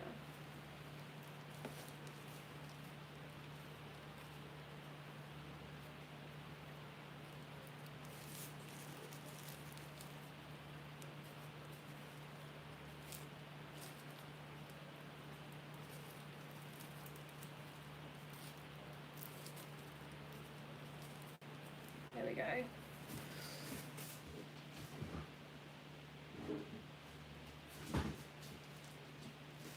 So again, this is one of my moulds, which will be on the site tomorrow. But these, I absolutely love these number moulds.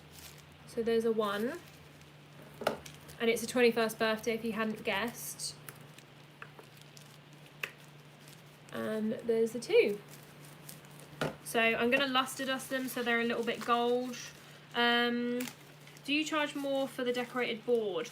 I charge more for the added things, so like macaroons are more, and also the bottles are more, but I don't charge more for the actual covered board itself, just because I prefer the look of it. So I would prefer if it was included in all cakes, just because I think it looks better. So unless someone specifically doesn't want it, then I would always like recommend it. So that's why I include it, because then it means that it's more likely that people will have it. And I include it, but I up the price. So that's how you kind of get away with it, is you up the price of it. So it includes it, but it's still, you're not losing any money.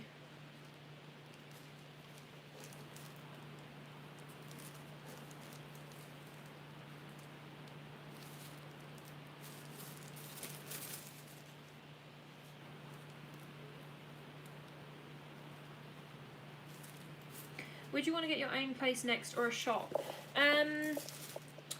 I feel like I'm more likely to get a shop, because you have to have 3 years of books to get a mortgage, and my first year will be this year, like of tax books. So I am planning to hopefully have a shop within the next 3 years. So yeah, I would assume that I'll have a shop before I move out, just because I have to wait so long to get a mortgage.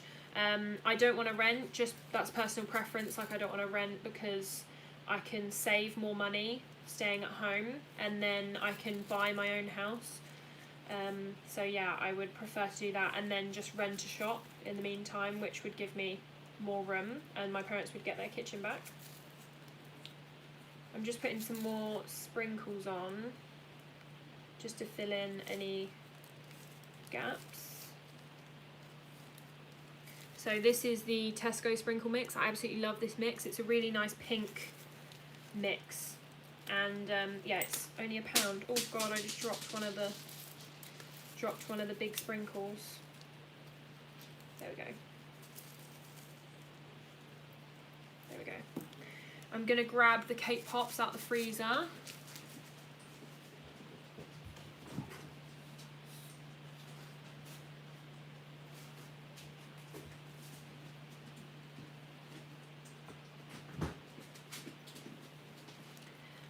Would you rent a shop? I would. I think that's the common thing that most people do. As far as I'm aware, because I was talking to my mum about it, I believe that if you rent a shop, you can still do whatever you want to it, because it's a like retail space. Whereas obviously if you rent a house, then you can't paint walls, you can't do anything to it. Whereas by you doing anything to a shop, you're going to be, like if you gave it a new kitchen, for example, you're going to be increasing the value of that shop, whereas a house is slightly different. So I would probably rent, just because if I wanted to move, then I would have to like sell a shop, so it would just be more hassle if I bought it. And also again, that comes into like having a mortgage. If I bought a shop, then I would need to be able to have a mortgage and like have 3 years of books. I'm putting, here's what the cake pops look like.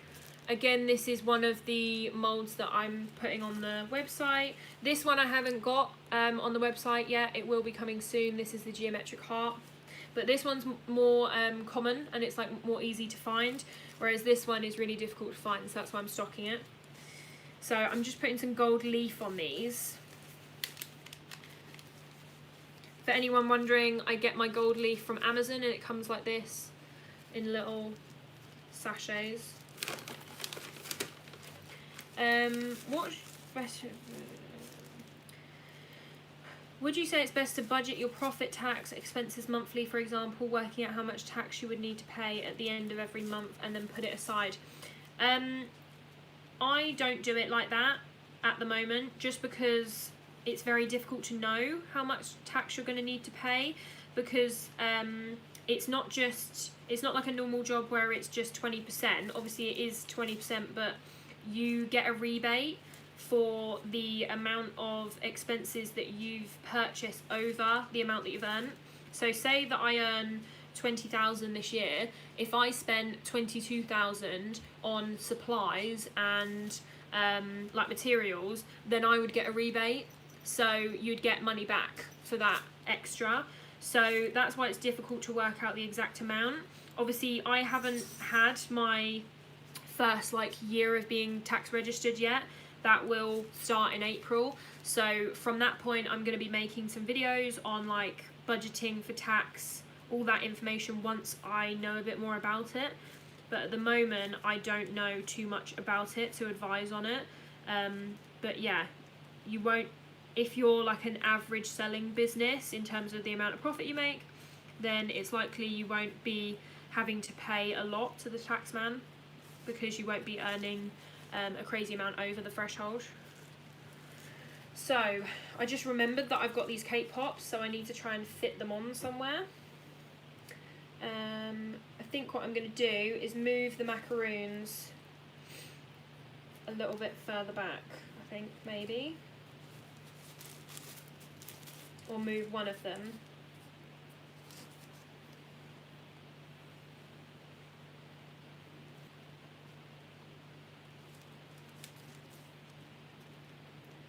Right. So we're going to move you there.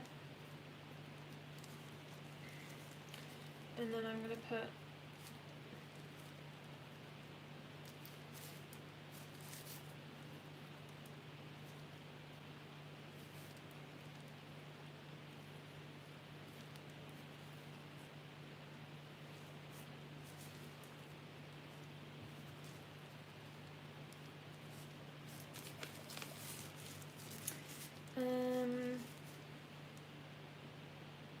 and then I think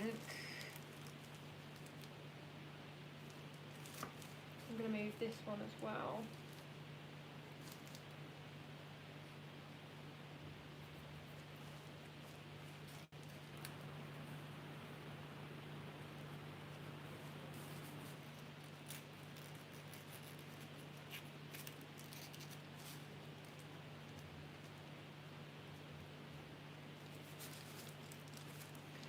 And you're going to go up there.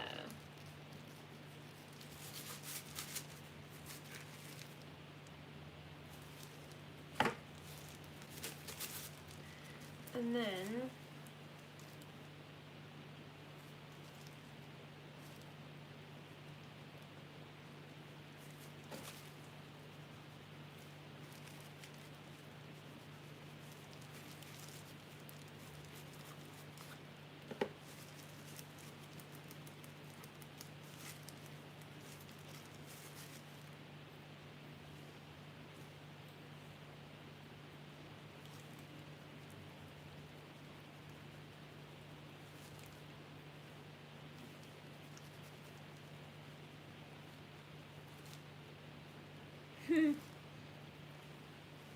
I am almost done.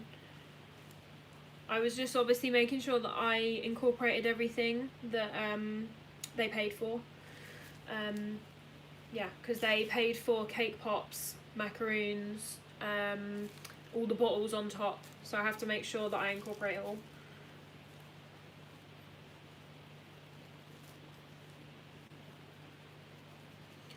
it is 11 and we are done. There's just one gap at the back which I need to put a what I do is if there's any tiny little gaps, I just put some white chocolate buttons just around the back here. There's a couple of gaps, so I'm just gonna put some little buttons in there just to hide those gaps. Right, so that is everything. I'm just gonna double check my order book just to make sure, so don't mind me. Just to make sure I've got everything on there. Yeah, so the only thing that I need to add on is the topper. So there's going to be a card topper going on the top, which is going to be gold. So I will add that on later, but I'm going to make that once I finish the live. So then you'll see that. So if you go onto my Instagram and follow my Instagram, then you'll be able to see the finished photos, because I'll be taking photos of it in front of a nice backdrop and like without, you know, cake stuff all around me. So if you go and follow that, then you'll be able to see. Don't forget the topper. I won't I'll be going and making the topper in a minute, so I will be able to do that, but it's because I have to go and do it on the Cricut, so I can't do that whilst I'm on live. Right, so what I'm going to do, I'm going to move all this stuff out of the way and then I'll give you a view of the cake. So I'll turn you around and show you what it looks like before we finish.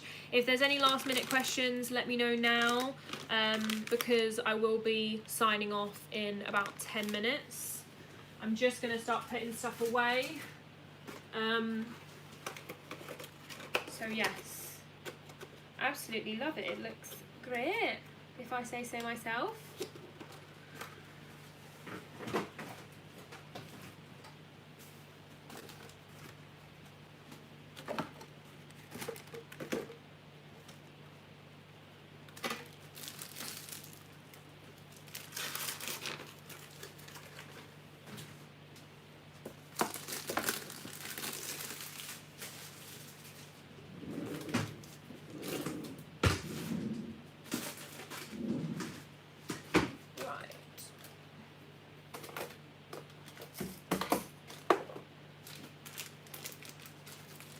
Oh, I'm just gonna, I know people said to stop, but I'm just adding a few of these rods, like literally just one or two, just because I was meant to do that.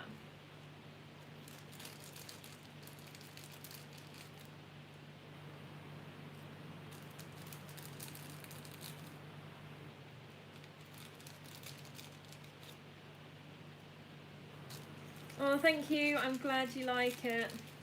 Yeah, the ladies already ordered from me, so I don't know if some of you remember, but you know I made the blue, brown and white striped drip cake, and it also had alcohol bottles on it. Well, she ordered that for her boyfriend, and now this is for her birthday, which she ordered from me. So yeah, she has already ordered from me before, and she gave me complete like free reign on that one. So she said with this one, just a pink and white cake. So, and then she said, you know, do what you would like with it, in terms of like decoration. So yeah, right, now it's done. So I'm just putting all my sprinkles away, just so that I can clear this space so that I can then show you what it looks like close up.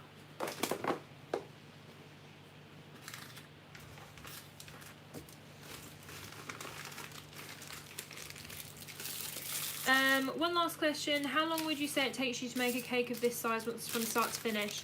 I usually factor in 3 to 4 hours for a cake, and I do it by an hourly rate. If I get it done quicker one time, then I do the next time, then that is like, and if it's not out by much, then obviously it just depends on the design, but I usually charge for longer than I need. So I would say 4 hours, and if I finish at 3.5, then that's fine. But yeah, I would say that this I would probably charge about 4 hours, because it is a drip cake, there's a lot of decoration, and also the cake pops take extra time because you've got to make the cake pops for it. So yeah, I would say 3 to 4 hours for this, including the baking. But when you do the baking, you can wash up in that time when stuff's in the oven, so it's a bit flexible in terms of how much time you're actually working for. But yeah, I would say 3 to 4 hours. I keep dropping stuff on the floor. Right, I'm just gonna shove these bits in the bin, and then I will turn you around and show you the cake in a better view.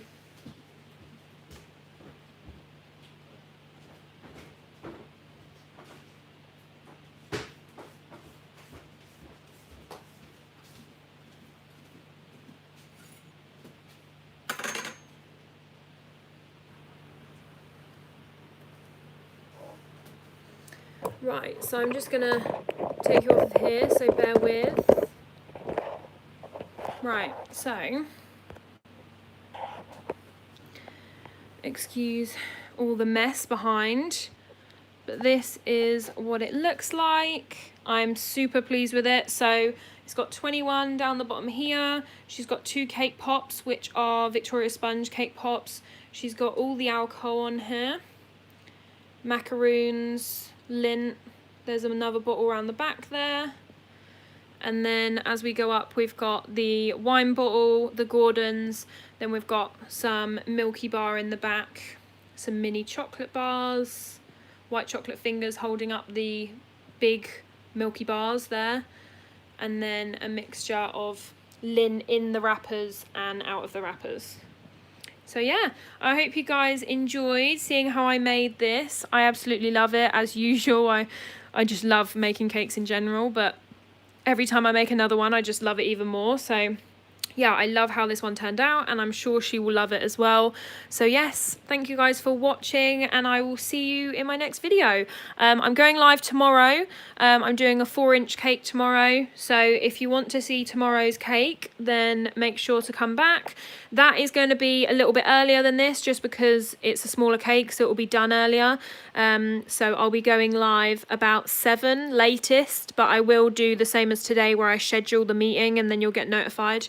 So if you subscribe and hit the bell, then you'll be notified when I go live tomorrow. So yeah, I hope you enjoyed, guys, and I will see you tomorrow. Bye.